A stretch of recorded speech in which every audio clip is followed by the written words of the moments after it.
خصوصاً على افضلهم وخاتم النبیین محمد الامین وعلى آلہ وصحبہ اجمعین. اما بعد فقد قال اللہ تبارک وتعالی كما ورد في سورة التغابن: اعوذ باللہ من الشیطان الرجیم بسم اللہ الرحمن الرحیم. ما أصاب من مصیبة إلا بإذن الله ومن يؤمن بالله يهد قلبه والله بكل شيء عليم. وقال عز وجل كما ورد في سورة الحديد: ما أصاب من مصيبة في الأرض ولا في أنفسكم إلا في كتاب من قبل أن نبراها إن ذلك على الله يسير لكي لا تعصوا على ما فاتكم ولا تفرحوا بما آتاكم والله لا يحب كل مختال فخور. وقال عز وجل كما ورد في سورة الأعلى: سبح اسم ربك الأعلى الذي خلق فسوى والذي قدر فهدى. صدق الله العظيم. رب اشرح لي صدري ويسر لي امري واحلل عقدة من لساني يفقهوا قولي. اللهم ربنا الهمنا رشدنا واعذنا من شرور انفسنا. اللهم ارنا الحق حقا وارزقنا اتباعه وارنا الباطل باطلا وارزقنا اجتنابه. اللهم وفقنا لما تحب وترضى آمین یا رب العالمین. حضرات، مجھے بھی اندازہ ہے کہ تقدیر کے مسئلے پر ہماری بحث کچھ ضرورت سے زیادہ طول کھینچ گئی ہے. میں اعتراف کرتا ہوں کہ ابتداءً مجھے یہ اندازہ نہیں تھا کہ یہ بات اتنی پھیل جائے گی. تاہم جب گفتگو شروع ہوئی تو اس کے مختلف پہلو ایسے سامنے آتے چلے گئے کہ جن کے بارے میں یہ گمان ہوا کہ پورے مسئلے کو اگر میں سلجھا نہ بھی سکوں، اس لیے کہ بڑا پیچیدہ مسئلہ ہے، تب بھی جس حد تک انشراح اللہ تعالیٰ نے مجھے عطا فرمایا ہے، کم سے کم اس حد تک بات آپ کے سامنے بھی بیان کر دوں اور ریکارڈ بھی ہو جائے، تاکہ اس کے استفادے کا دائرہ، افادے کا دائرہ وسیع ہو سکے.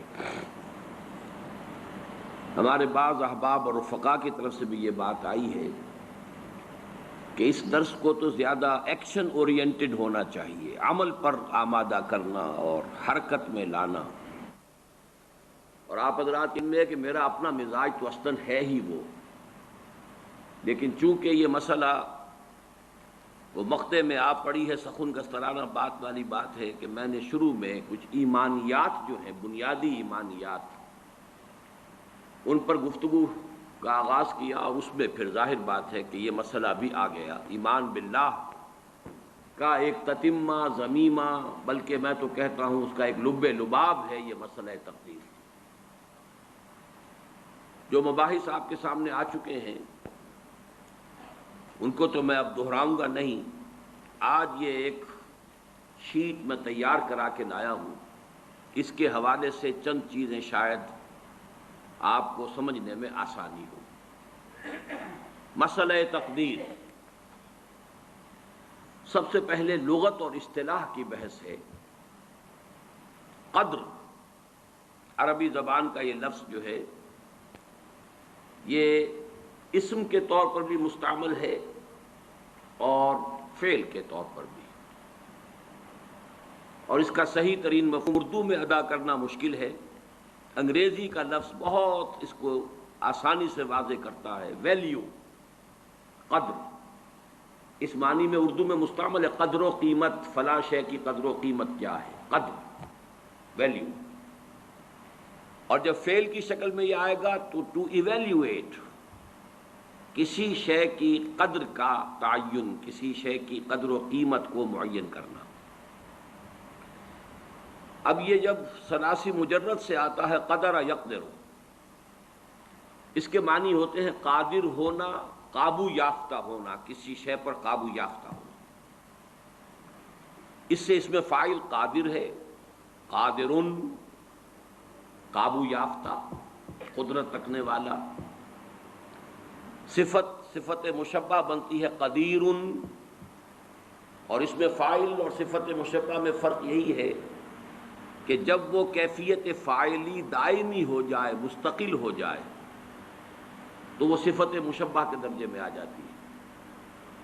اور یہی صرف ایک نقطے کے طور پر عرض کر رہا ہوں کہ ہمارے ہاں ایک لفظ تو بہت بڑی گالی ہے، عامر.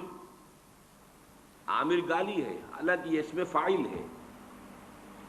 امیر اسی سے صفت مشبہ ہے اور اس کو ہم اچھے سنس میں استعمال کرتے ہیں. لیکن یہ کہ وہ عامر کے جو کا مفہوم جو ہے وہ جدید جو ہمارے تصورات ہیں، حقوق انسانی اور جمہوریت اور بندوں کی گنتی کرنا، بندوں کو گنا کرتے ہیں، تولا نہیں کرتے، اس کے حوالے سے عامر کا لفظ گالی بن گیا. حالانکہ امیر در حقیقت اسی سے صفت مشبہ ہے. اس سے مقدار مفعال کے وزن پر اس میں اعلیٰ بنا. وہ شے جس سے تعین ہوتا ہے، مقدار کتنی ہے، 1 من ہے، 2 من ہے، 3 من ہے، اس کے حوالے سے بھی آپ کسی کی ایویلویشن میں فائدہ حاصل کرتے ہیں. اور پھر اس کی جمع مقادیر ہے. یہ چونکہ آج کی حدیثوں میں بھی یہ لفظ آئے گا مقادیر کا، اسے یہاں نوٹ کر لیجیے. اب باب تفعیل سے ہے تقدیر، قدر یقدر تقدیراً. اس کے معنی ہے کسی شے کی مقادیر کی تعیین، مقداروں کا معین کر دینا، کسی شے کے لیے اندازہ معین کر دینا، اندازہ کرنا، یہ تقدیر ہے. چنانچہ آج میں نے جو 4 آیات ہیں ابتدائی، بلکہ میں نے ترتیب تو یہ رکھی تھی، 1 آیت سورہ تغابن کی، پھر 2 آیتیں سورہ حدید کی، اور پھر 4 آیتیں سورۃ الاعلیٰ کی.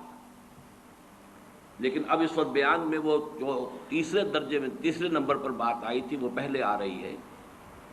اور ان میں مشترک یہ ہے کہ مسبحات شمار ہوتی ہیں، وہ بھی 5 مسبحات ہیں. حدید سے شروع ہو کر کیوں چینج کر رہے ہو اس کو، آواز کو، پہلے ٹھیک تھی. وہ سورہ حدید سے سورہ تغابن تک مسبحات پہلی جو ہے وہاں اس مجموعے میں وہ سورہ حدید ہے، آخری تغابن ہے. اور آخری پارے میں سبح اسم ربک الاعلی، اسی پہلی آیت سے اس کا نام ہے سورۃ الاعلی. سبح اسم ربک الاعلی الذی خلق فسوی والذی قدر فہدی. اللہ تعالیٰ کے 4 افعال کا تذکرہ یہاں آ رہا ہے. سبح اسم ربک الاعلی، اپنے اس رب کے نام کی تسبیح کرو جو بلند و بالا ہے، سب سے اونچا ہے. لیکن اب اس کے بعد 4 افعال ہیں. الذی خلق فسوی، وہ ہستی کے جس نے پہلے پیدا کیا، پھر تسویہ کیا، اس کا تخلیق اور تسویہ. تخلیق کسی شے کا سٹرکچر بنا دینا، ہیولہ بنا دینا، ہیولہ سٹرکچر. اور پھر اس کے بعد تسویہ ہے اس کو سنوارنا، درست کرنا، اس کی آرائش، زیبائش، آرکیٹیکچرل ٹچز جس کو ہم کہتے ہیں.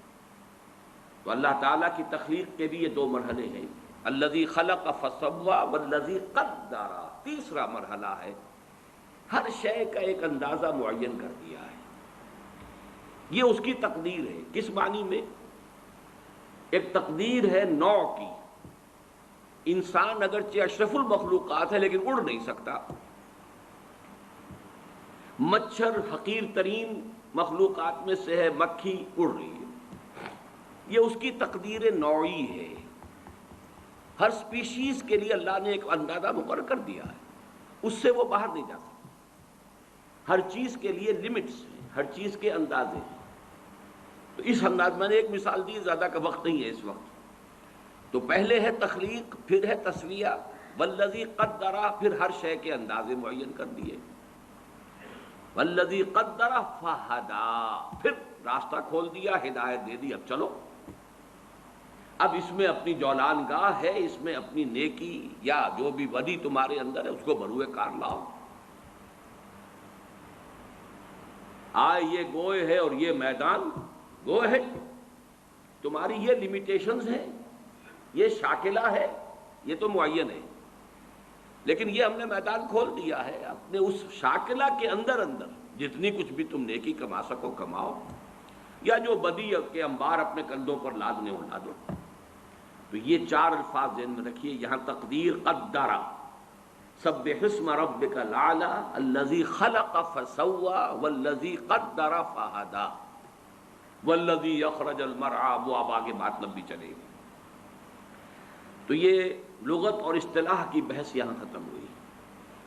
اسی کا دوسرا حصہ عقائد و کلام جو ہیں، یہ عقائد و کلام جو ہیں اس کی بھی ایک ترتیب نوٹ کر لیجئے، اور اس کے لیے بہترین شعر ہے اکبر الآبادی کا، جہاں ہستی ہوئی محدود لاکھوں پیچ پڑتے ہیں،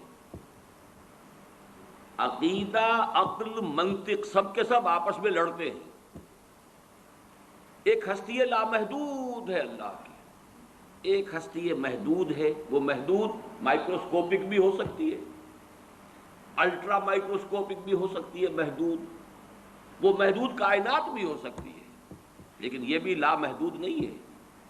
لامحدود ہستی صرف اللہ کی ہے، لیکن وہ ہستی لامحدود اس کے تخلیق کے عمل سے جب محدود وجود میں آئے تو اب چکر پڑ گئے، بہت سے لاکھوں پیچ پڑتے ہیں، جہاں ہستی ہوئی محدود لاکھوں پیچ پڑتے ہیں۔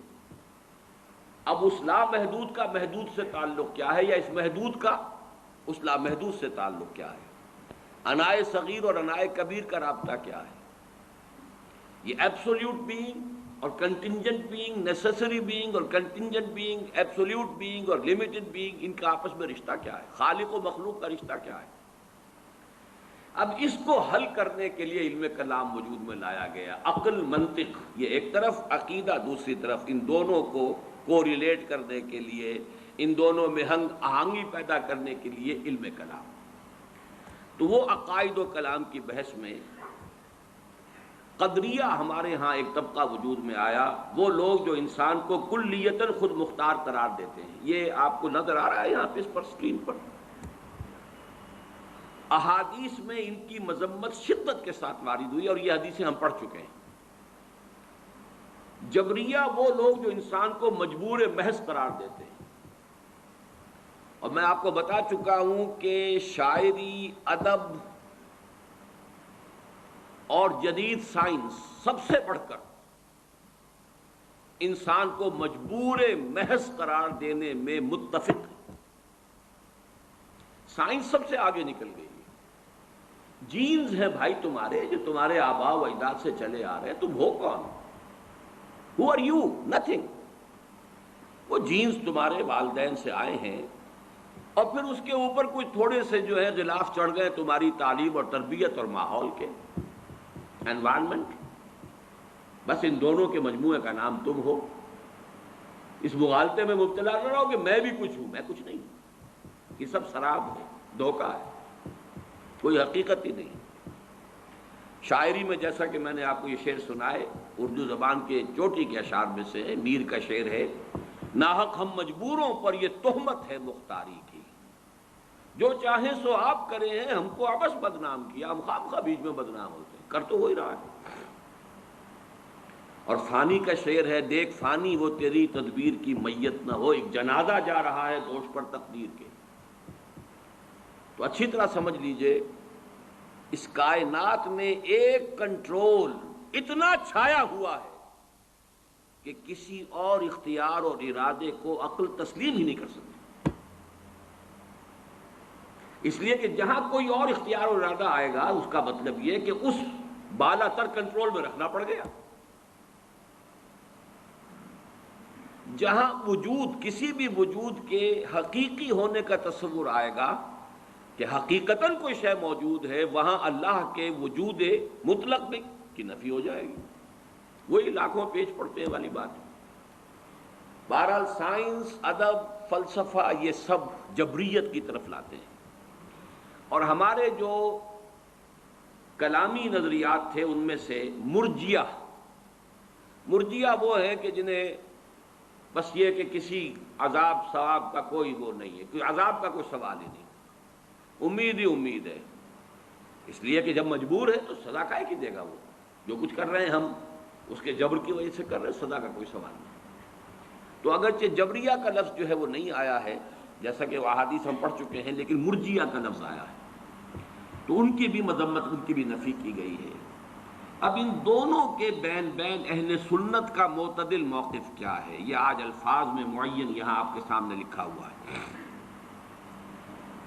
انسان کو ارادے اور انتخاب کی آزادی حاصل ہے، یہ مذہب ہے جو آپ کو ایک ہستی اور شخصیت عطا کرتا ہے کہ آپ بھی کچھ ہیں۔ سائنس نفی کرتی ہے، وہ تو وہی لطیفہ وہ ملا نصر الدین کا کہ دو سیر قیمہ لے کر آئے تھے کہ ذرا کباب بنانا، اہلیہ کو دیا، خود چلے گئے کہیں کام باہر، اہلیہ کے کہیں اپنے میکے سے رشتہ دار کو آ گئے، انہوں نے سب پکا پکو کے کھلا دیا۔ اب آئے ملا نصر الدین کہ بھائی وہ ذرا کباب بنا کے لاؤ، کہ وہ تو سب بلی کھا گئی، کہ سارا کھا گئی، سب کھا گئی۔ بلی کو پکڑ کے تولا تو وہ بھی 2 سیر، کہ اگر یہ بلی ہے تو وہ کباب کہاں ہے، اور یہ اگر کباب ہے تو بلی کہاں ہے؟ اگر قدرت کاملہ محیطہ قاہرہ هو القاہر فوق عبادہ، صرف قادر نہیں، قاہر، یہ بھی لفظ شاید گالی لگے آپ کو، معاذ اللہ، قل هو القادر فوق عبادہ، قل هو القاہر فوق عبادہ، وہ قادر ہی نہیں قاہر ہے۔ اللہ کی ہستی قاہر، اس کے ساتھ کہاں رہ جائے گا ارادہ؟ تو واقعہ یہ ہے کہ مذہب اس بات کرتا نہیں تم ہو، تمہارا ایک وجود ہے، تمہارا ایک آزادی ہے، چوائس ہے، تمہارا اپنا انتخاب ہے، تمہارا اپنا اختیار ہے، کتنا ہی کم ہو ہے، اور اسی کی بنیاد پر وہ مکلف اور جواب دہ ہے، از رسپانسبل اینڈ اکاؤنٹیبل۔ اگر آزادی نہ ہو تو اکاؤنٹیبلٹی کا سوال نہیں، رسپانسبلٹی کا سوال نہیں۔ لیکن ایک جانب اس کے کسی بھی ارادے کا پورا ہونا بالکل یا اللہ کے اذن اور اس کی توفیق و تیسیر پر منحصر ہے۔ ارادہ آپ نے کیا، اس کا پورا ہونا آپ کے اختیار میں نہیں ہے، ارادہ کر دینے کا اختیار آپ کو تھا۔ اب ظاہر بات ہے کہ اس میں نہ معلوم کتنے فیکٹرز ہوں گے، there's many a slip between the cup and the lip۔ ارادہ تو آپ نے کیا ہے، خارجی عوامل ہو سکتے ہیں، مادی عوامل ہو سکتے ہیں، کوئی شخص طاق میں بیٹھا ہوا ہے کہ آپ کا ارادہ پورا نہ ہونے دے، کوئی اور قوت ہے کہ جو رکاوٹ ڈال رہی ہے، اور سب سے اوپر یہ کہ اللہ کا اذن نہیں، اللہ کی تیسیر نہیں، اللہ کی توفیق نہیں، تو یہ وجود میں آ ہی نہیں سکتا۔ گویا انسان صرف کاسب اعمال ہے، خالق اعمال نہیں ہے۔ یہ الفاظ ہیں کہ جو اہل سنت کے اعتبار سے بہت اہم ہے۔ کسب ہے کمائی، میں نے نیکی کا ارادہ کیا، بس میری کمائی ہو گئی۔ اب نیکی کا یہ ارادہ پورا ہو، یہ اللہ کے اذن پر، تیسیر پر، تائید پر، توفیق پر، حالات کی موافقت پر، عناصر کی موافقت پر، اور یہ عناصر یہ بھی اللہ کے قبضہ قدرت میں ہے، دار و مدار اس پر ہے۔ تو اعمال کا خلق ہونا، واللہ خلقکم وما تعملون، اللہ ہی نے تمہیں بھی پیدا کیا ہے، تمہارے اعمال کو بھی پیدا کیا ہے، تم اپنے اعمال کے خالق نہیں، لیکن چونکہ اس میں ابتدائی ارادہ تمہارا تھا، ابتدائی جو ہے چوائس تمہارا تھا، کاسب ہو گئے ہو، نیکی تم نے کما لی، یا بدی کا جو بھی ہے تمہارے اوپر وبال آ جائے گا۔ اور دوسری جانب انسان کے کسب کی جولان گاہ اس کی خلقت اور جبلت اور تعلیم و تربیت سے وجود میں آنے والے شاکرہ کے دائرے میں محدود ہے۔ یعنی آپ نے چوائس بھی کیا، اللہ کا اذن بھی آ گیا، اس سب کے باوجود اللہ نے آپ کے گرد جو ایک شاکلہ بنا رکھا ہے، آپ اس سے نہیں نکل سکیں گے، وہ شاکلہ مستقل ہے۔ اور جیسا کہ پچھلی مرتبہ میں بیان کر چکا ہوں، یہ شاکلہ جبلت سے بنا ہے، یہ حدیثیں ہم پڑھ چکے ہیں۔ الناس معادن کمعادن الذهب والفضہ، انسان بھی معدنیات کے مانند ہے، جیسے سونے کی معدنیات، سونے کی اور ہے، صاف کریں گے سونا بنے گا، اور چاندی کی معدنیات ہے، کتنا ہی صاف کر لیں سونا تو نہیں بنے گا، چاندی بنے گی۔ اس اعتبار سے انسانوں کی بھی خلقت یہ جس کو فارسی میں سرشت کہیں گے اور جدید سائیکالوجی کی اصطلاح میں جبلت کہیں گے، ما جبل علیہ، حدیث کے اندر بھی الفاظ یہ ہے ما جبل علیہ، اس پر جو ہے اس سے ایک شاکلہ وجود میں آ گیا ہے، اس کی بنا پر آپ جو محنت کریں گے اس کے نتائج نکل آئیں گے۔ لیکن اب اس کا ایک نتیجہ نکلتا ہے بہت اہم۔ ایک شخص نیکی کا ارادہ ہے، فرض کیجئے ٹنوں نیکی کما لی اس نے، ایک شخص نیکی کی ارادہ کر رہا ہے، شاید صرف ایک سیر نیکی کمائی ہے۔ ہماری نگاہ ظاہر بین میں وہ ایک سیر بے حقیقت ہے ٹنوں کے مقابلے میں، لیکن ہو سکتا ہے کہ جو شاکلہ تھا اس کا، اس کے اعتبار سے یہ ایک سیر جو ہے وہ بھی بہت بڑی اچیومنٹ ہو۔ اس کے اندر رکاوٹیں اتنی تھیں، اس کی جبلت کے اندر خامیاں اتنی تھیں، اس کی سرشت کے اندر رکاوٹیں اتنی تھیں، struggling and struggling and struggling hard، تب کہیں جا کر وہ ایک سیر اس نے جو ہے وہ کمائی کی ہے نیکی کی۔ اور ایک وہ ہے کہ جس کی جبلت میں، جس کی سرشت میں، جس کی خلقت میں آسانیاں تھیں، موجود تھیں، وہ ٹنوں بھی لے گیا ہے، تو ہو سکتا ہے اللہ کی میزان میں وہ ایک سیر ٹنوں کے مقابلے میں زیادہ وزنی ہو۔ یہ ہے نہایت پر امید بات۔ پہلا جو ہے وہ پر امید معاملہ کیا ہے کہ ہم ہیں، ہماری نفی نہیں ہے، میرا چوائس، میری مرضی، میری پسند، اس کو بھی اول دخل ہے۔ دوسرا، میری رسپانسبلٹی جو ہے اللہ کے ہاں وہ اس مقدار پر نہیں ہوگی، بلکہ میرے شاکلہ کے اعتبار سے مجھے ایسس کیا جائے۔ اس کو 5 مرتبہ، میں پچھلی مرتبہ وہ 5 آیات آپ کو سنا چکا ہوں۔ لا یکلف اللہ نفسا الا وسعها، اللہ کسی جان کو اس کی وسعت سے زیادہ رسپانسبل، اکاؤنٹیبل نہیں ٹھہرائے گا۔ اور اللہ کا یہ بڑا، یوں سمجھیے کہ سپر کمپیوٹر جو ہے، وہ سپریم کمپیوٹر اللہ کا، اس کا ہم تصور نہیں کر سکتے۔ ہر انسان کا شاکلہ، اس میں کیا تھا، گیون کیا تھا، جینز کیا تھے، ماحول کے کیا اثرات ہوئے، اس سے شاکلہ کیا بنا، اب اس میں اس نے کیا کمائی کی۔ جیسے غزوہ تبوک کا وہ واقعہ ہے کہ بیچارے ایک غریب مزدور انصاری صحابی نے وہ کچھ تھوڑی سی کھجوریں پیش کی لا کر چندے میں، ساری رات محنت کی کسی یہودی کے باغ میں، وہاں محنت کر کے آبیاری کی باغ کی، اور جو صبح کو کھجوریں ملی کچھ، اس میں سے آدھی گھر والوں کو دے دی، یہ دن بھر کا راشن ہے، آدھی لا کر حضور کی خدمت میں پیش کر دی۔ اب وہاں جو ایک بہت بڑا لگا ہوا تھا ایک انبار، ہر طرح کا ساز و سامان آ رہا ہے، حضور نے کہا، حالانکہ منافقین نے استہزاء کیا، جی جی جی یہ ان کھجوروں کے بغیر تو یہ مہم سر ہو ہی نہیں سکتی تھی، کیا کہنے ان کا جو ہے وہ زہر خند جس کو ہم کہتے ہیں، اور ان کا استہزاء کا انداز تھا۔ لیکن حضور نے فرمایا ان کھجوروں کو اس پورے ڈھیر کے اوپر پھیلا دو، اللہ کی میزان میں یہ کھجوریں اس پورے ڈھیر پر بھاری۔ تو لا یکلف اللہ نفسا الا وسعها۔ آخری بات جو اس ایک شیٹ میں آئی ہے، ایمان بالقدر، جو ایمان کا جزو لازم ہے، یہ ہم پچھلی مرتبہ پڑھ چکے ہیں، آج میں صرف اس کا ٹائٹل آپ کو دکھا دوں گا۔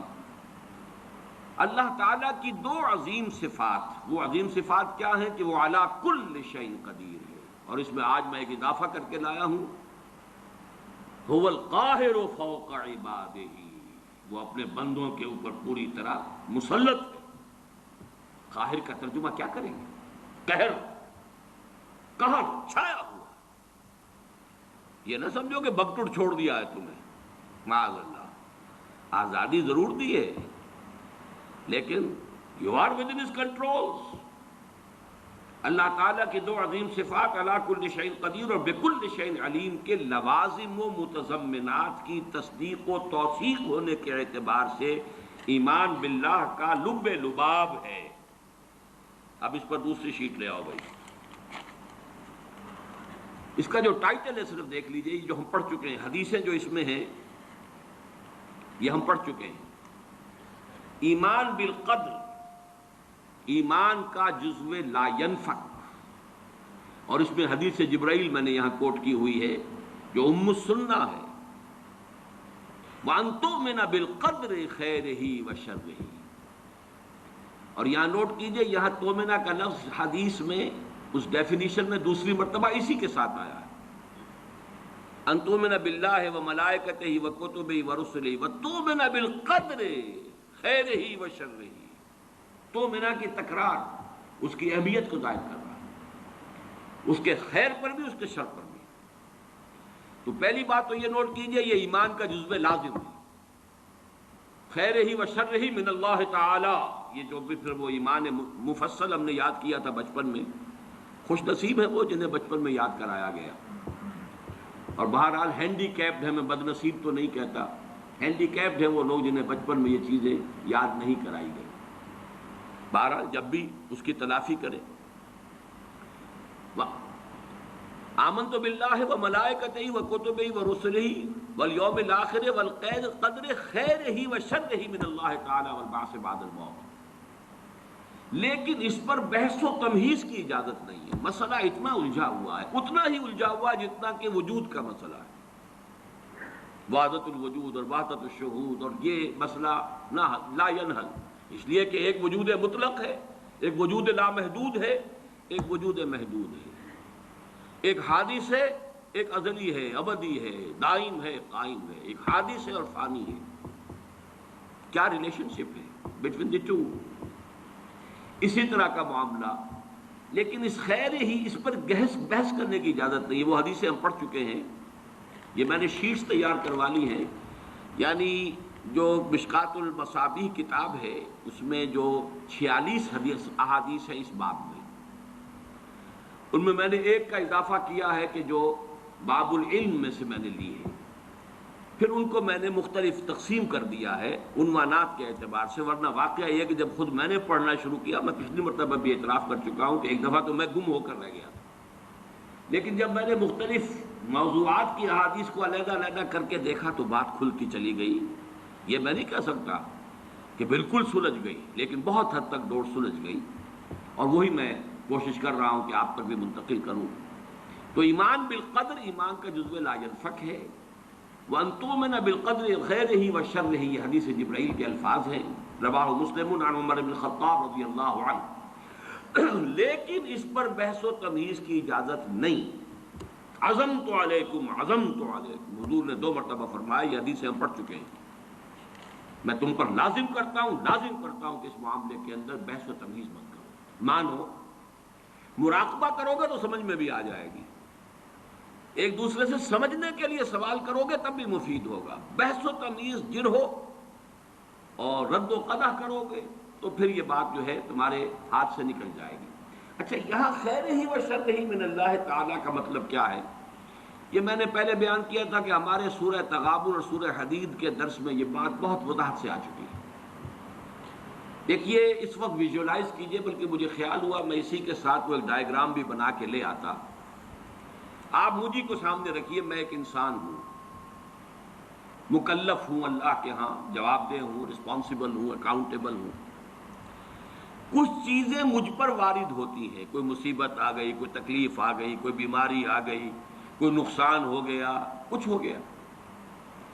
اب نوٹ کرنا چاہیے کہ اس کے کچھ اسباب ہوں گے، مادی اسباب ہیں، یا کچھ اور لوگ ہیں، کسی نے میرے گھر کو فرض کیجئے کہ کوئی نقصان پہنچانا چاہا ہے، اس نے کام کیا ہے، کسی نے مجھے اٹھا کے پتھر دے مارا ہے، تو یہ سارے فیکٹرز ہیں، لیکن یہ شے بالفعل مجھ پر نہیں وارد ہو سکتی اگر اللہ کا اذن نہ ہو۔ لاکھ سارے اسباب و وسائل ہوں اور لاکھ ساری دنیا ہو، ایک حدیث میں الفاظ آتے ہیں کہ اگر جان لے حضرت عبداللہ ابن عباس، علم ان الامت لو اجتمعت، کہ اگر پوری قوم جمع ہو جائے کہ تمہیں کوئی فائدہ پہنچا دے، نہیں پہنچا سکتی مگر اس بات کا جو اللہ نے تمہارے لیے طے کر دیا، اور اگر پوری قوم مجتمع ہو جائے تمہیں کوئی نقصان پہنچا دے، نہیں پہنچا سکتی۔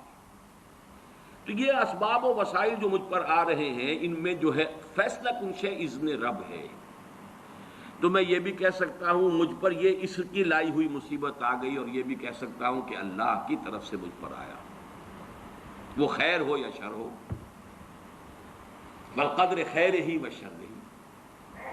بھلائی کسی نے کرنی چاہی، اس کا مجھے احسان ماننا چاہیے، اس کا مجھے شکریہ ادا کرنا چاہیے، کوئی بدلہ دے سکتا ہوں تو دینا چاہیے، یہ دنیا کا معاملہ ہوگا۔ اسی طرح کسی نے مجھے نقصان پہنچایا، میں قصاص لے سکتا ہوں، قانونی طور پر مجھے اس کا حق حاصل ہے، لیکن یہ جان لیجئے کہ یہ اچھائی یا بھلائی مجھ تک نہیں آ سکتی تھی بغیر اذن رب۔ تو اذن رب شامل ہو گیا نا، تو میں اس کو شامل کر رہا ہوں، والقدر خیرہ و شرہ من اللہ تعالی۔ دوسری طرف میں کچھ کام کرنا چاہتا ہوں، اچھا یا برا جو بھی ہے، یا کوئی میرا منصوبہ ہے بہت بڑا۔ اب اس میں ایک تو میرا ارادہ ہے جو میرے اندر سے نکلا، ہزارہا عناصر ہوں گے کہ جو اس کے اندر انوالوڈ ہوں گے، بہت سے مادی وسائل اس کے لیے درکار ہوں گے،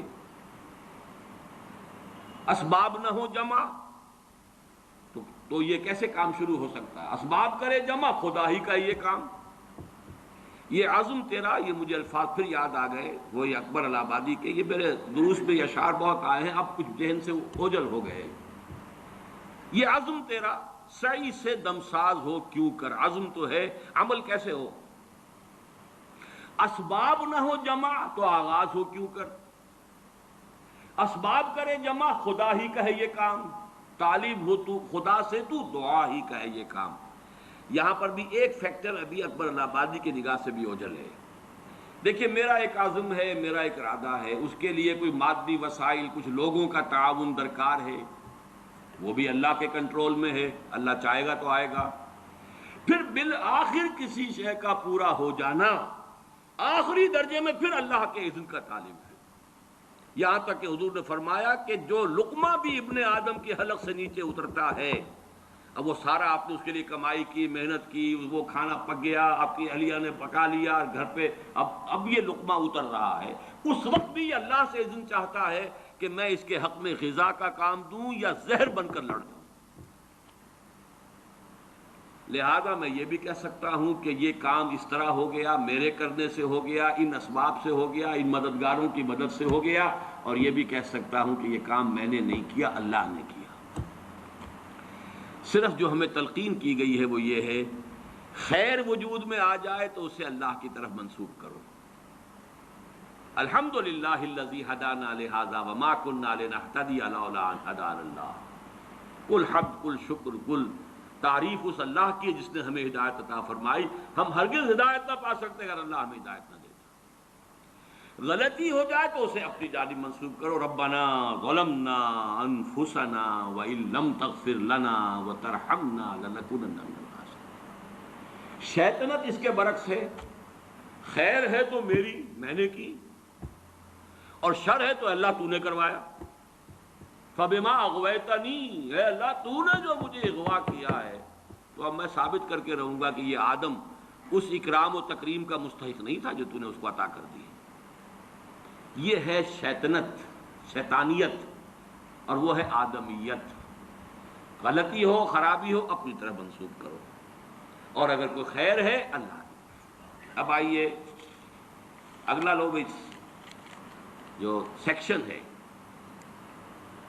شیٹ نہیں۔ اللہ ہر چیز پر قادر بھی ہے اور قاہر بھی، یہ میں نے الفاظ آپ سے کہا تھا کہ آج میں یہ ایڈ کر کے لایا ہوں تاکہ بات اب کھل جائے، آج کوئی پہلو جو ہے میرے امکانی حد تک اس میں جو ہے مشتبہ اور خفی نہ رہ جائے۔ ہوا علی کل شیء قدیر، یہ تو بے شمار آیات مرتبہ آیا ہے، وَهُوَ الْقَاهِرُ فَوْقَ عِبَادِهِ، یہ بھی 2 مرتبہ ہے۔ لہذا انسان کو جو قدرت بھی حاصل ہے وہ محدود بھی ہے اور مستعار بھی ہے، یہ دونوں الفاظ نوٹ کیجئے۔ اب یہ جو شرک کی بحث ہوتی ہے ہمارے ہاں اور اقسام و شرک، اللہ کا وجود ذاتی ہے، لامحدود ہے، قدیم ہے، ما سوا کا وجود عطائی ہے، اللہ نے عطا کیا ہے، حادث ہے، محدود ہے۔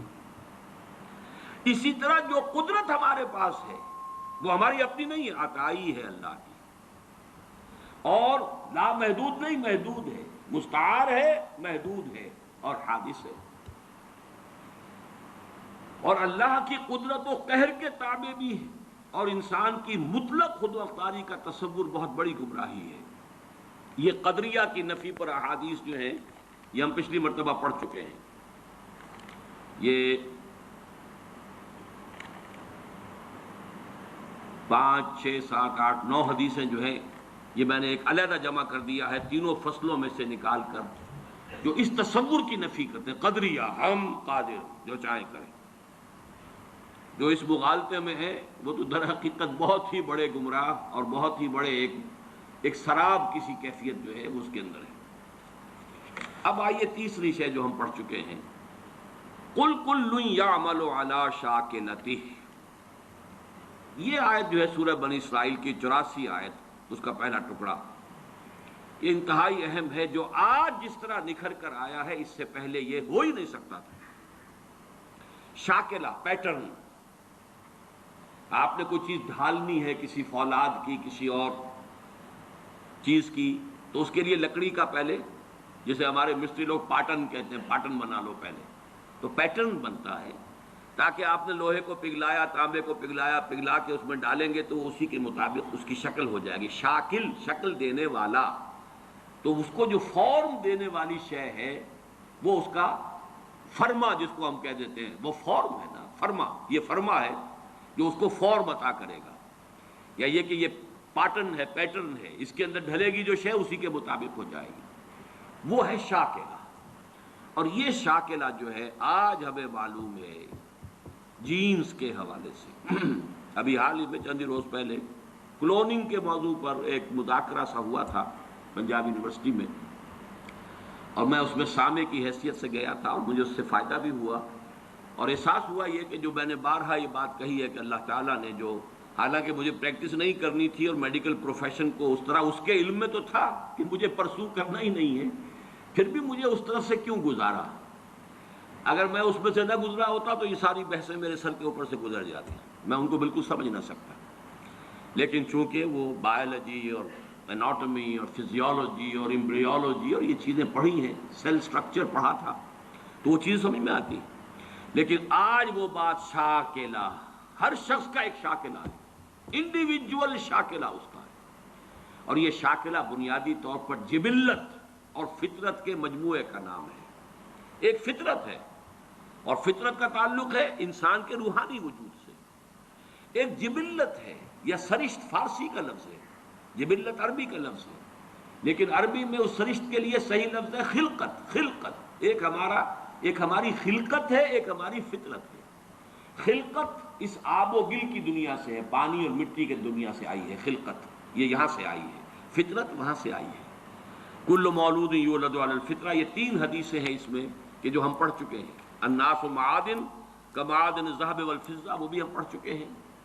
کل مولود یولد علی الفطرہ، وہ بھی ہم پڑھ چکے ہیں۔ اور اہم ترین حدیث یہ ہے کہ فَإِنَّهُ يَسِيرُ إِلَىٰ مَا جُبِلَ عَلَيْهِ، اگر تم سنو کہ کسی انسان کی، تو اگر تمہیں یہ کوئی سنائے آ کر کے کوہ احد اپنی جگہ سے ٹل گیا تو مان لینا کہ ہاں یہ ہو سکتا ہے، ممکن ہے۔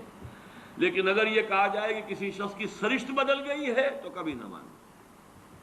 یہ شاکلہ، اس شاکلہ کے لیے یہ 3 حدیثیں۔ اب آج جو لینا ہے، جتنا بھی ہمارے لیے وقت ممکن ہو، تو وہ ایک چوتھا اور آخری سیکشن ہے، اگرچہ اس کے 3 سب سیکشنز ہیں۔ اس کا ٹائٹل نوٹ کیجئے، اللہ کا علم کامل بھی ہے اور قدیم بھی، اور آنے واحد میں یہ الفاظ نوٹ کیجئے، کل کون و مکان اور ماضی، حال اور مستقبل سب کو محیط بھی۔ یہ بات اللہ کے علم کے بارے میں اچھی طرح جان لیجئے، کامل اور قدیم، اس کے ساتھ ہی کل کون و مکان کو محیط، یہ اس کا ایک ڈائمنشن ہے، لینتھ اینڈ بریڈتھ، وہ ڈائمنشن ہو گئی کون و مکان۔ اور مکان میں پھر 3 آتے ہیں، ماضی، حال اور مستقبل، ان سب کو محیط ہے آنے واحد میں۔ لفظ آنے واحد ہے یہاں اہم ترین، ہر لحظہ ہمیشہ سے اس کا علم کامل تھا، ہمیشہ سے اس کا علم کامل ہے، کہیں اس کی، اور اس کا علم جو ہے اسی کو قرآن اور حدیث میں الکتاب سے بھی تعبیر کیا گیا۔ ما اصاب من مصیبت فی الارض ولا فی انفسکم الا فی کتاب من قبل ان نبراها ان ذلک علی اللہ یسیر۔ نہیں پڑتی کوئی پڑھنے والی، نہ اس زمین میں نہ تمہاری جانوں میں، کوئی مصیبت، کوئی تکلیف دہ شے، کوئی ناخوشگوار شے، مگر وہ پہلے سے ایک کتاب میں موجود ہے، اس سے پہلے کہ ہم اسے ظاہر کریں۔ اللہ باری ہے، یہ 3 اسماء بھی آئے ہیں اللہ کے ساتھ ساتھ سورہ حشر کے آخر میں۔ الباری، الخالق، الباری، المصور، 3 الفاظ، باری، خالق، مصور۔ باری کسی شے کو ظاہر کرنا، اور اس میں فلسفہ یہ ہے، اب یہ پھر علم کلام کی بحثیں ہو جائیں گی، کہ دیکھیے کوئی شخص، کوئی آرکیٹیکٹ ہے، اس کے دماغ میں پہلے ہیولہ بلڈنگ کا بن جاتا ہے، تب وہ پینسل اٹھاتا ہے، اس کا سکیچ بناتا ہے۔ یہاں بن چکی ہے بلڈنگ، یہاں کانسیپٹ آ چکا ہے، دماغ میں ہے۔ اسی کو صور علمیہ کہتے ہیں اسلامی فلسفے میں۔ صور صورت کی جمع، علمی صورتیں جو اللہ کے علم کے اندر ہمیشہ سے تھیں، میں ہمیشہ سے تھا اللہ کے علم میں۔ کیا ممکن ہے کہ علم الہی پر کوئی لحظہ ایسا گزرا ہو کہ جس میں میں موجود نہ ہوں، کہ آپ موجود نہ ہو؟ ذرا کبھی اس کے تصور کریں گے، مراقبہ کریں گے تو بڑا یوفوریا ہو جائے گا ایک دم، پھر سبحانی ما اعظم شانی بھی آپ کی زبان سے نکل سکتا ہے۔ میں تو ہمیشہ سے اللہ کے علم میں ہوں، اس اعتبار سے میں خود بھی علمی اعتبار سے ہمیشہ سے موجود ہوں۔ ہاں، ایک وقت میں صرف اللہ کے علم میں تھا، اس کے بعد اللہ نے مجھے ظاہر کیا۔ هو اللہ الذی لا الہ الا هو الملک القدوس السلام المؤمن المہیمن العزیز الجبار المتکبر سبحان اللہ عما یشرکون هو اللہ الخالق البارئ المصور له الاسماء الحسنى۔ تخلیق ذہنی پہلے ہے، وہ تخلیق ذہن میں بن کی، علم الہی میں صور علمیہ کی شکل میں موجود تھی، اب باری برا اس کو ظاہر کیا، اس کو نمایاں کیا، وہ باہر آیا، اور اب اس کو تصویر کی شکل عطا کی گئی۔ یہ تصویہ اور تصویر ایک ہی لفظ ہے، خلق فسوی والذی قدر فہدی۔ تو اس الکتاب میں جو کچھ لکھا ہوا موجود ہے، اس میں درج کوئی شے غلط نہیں ہو سکتی۔ کیا اللہ کا علم کسی مرحلے پر جا کر غلط ثابت ہو سکتا؟ معاذ اللہ۔ اب ان 2 چیزوں کو ذہن میں رکھیے علم کے حوالے سے، اور تقدیر کا اصل مسئلہ جو ہے، جو الجھتا ہے، وہ اس مسئلے کو نہ سمجھنے کی وجہ سے۔ لیکن جو الفاظ لکھے ہیں آخری، اس کو نوٹ کیجئے۔ البتہ اللہ کا یہ علم قدیم و قطعی، قدیم بھی ہے، قطعی ہے، پری نالج، جبر محض، یعنی پری ڈیسٹینیشن، یہ فیٹلزم جس کو کہتے ہیں، فیٹلزم، ہر چیز پہلے سے طے ہے، متعین ہے، طے ہے، اور ہمارے ہاتھ میں کچھ نہیں، ہم کچھ نہیں کر سکتے، یہ اس کی نفی۔ یہ دونوں چیزیں لازم و ملزوم نہیں ہے، کوئی مستلزم نہیں ہے۔ پری نالج اور شے ہے، پری ڈیسٹینیشن اور شے ہے۔ اس کے درمیان اگر آپ خط امتیاز کھینچ دیں گے تو کبھی کوئی تشویش نہیں ہوگی، چاہے بحث میں الجھ جائیں، اگر کوئی آپ کو الجھائے، اس کا تو نتیجہ یہ نکلتا ہے، پھر اس کا تو یہ نتیجہ نکلتا ہے، تو اس سے یہ لازم آتا ہے، وہ پھر الجھ جائے گی لوگ، جس سے سختی سے روک دیا ہے۔ عذرت علیکم، عذرت علیکم، اب ہذا امرت ام لہذا ارسلت۔ دیکھیے نوٹ کیسے، الفاظ کیسے تھے، کیا میں اس کام کے لیے بھیجا گیا ہوں؟ لیکن یہ کہ بات سمجھ میں آتی ہے اگر اس میں یہ حد فاصل قائم کر دیا جائے، اللہ کا علم قدیم و قطعی یہ پری نالج ہے، لیکن یہ پری ڈیسٹینیشن یا فیٹلزم جس کو ہم کہتے ہیں، اس کو مستلزم نہیں ہے۔ ان دونوں کے درمیان رشتہ علیحدہ کر دیجیے۔ اس کے حوالے سے آج کچھ حدیثیں پڑھیں گے، جتنی بھی آج پڑھی جا سکے۔ اس میں سے پہلی 10 حدیثیں تو ہیں کہ جو مشکات شریف میں جو باب ہے ایمان بالقدر، اس کی جو فصل اول ہے، یعنی حدیثیں یا وہ بخاری کی ہیں یا مسلم کی ہیں، یا ان سب دونوں میں موجود ہیں، تو متفق علیہ۔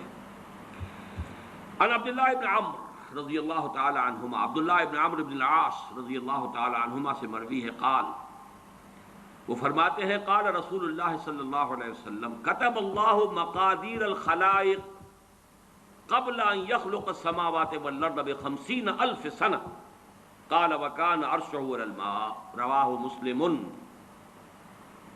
یہ حدیث پھر بھی آئے گی بعد میں 16ویں نمبر پر اگر وہاں تک ہم پہنچ گئے تو، لیکن یہاں نوٹ کر لیں جو بھی نوٹ کر رہے ہوں کہ یہی مضمون اس میں بھی ہے۔ حضرت عبداللہ ابن عمر فرماتے ہیں کہ اللہ تعالیٰ نے آسمانوں اور زمین کی تخلیق سے 50,000 سال قبل تمام مقادیر لکھ دی تھی۔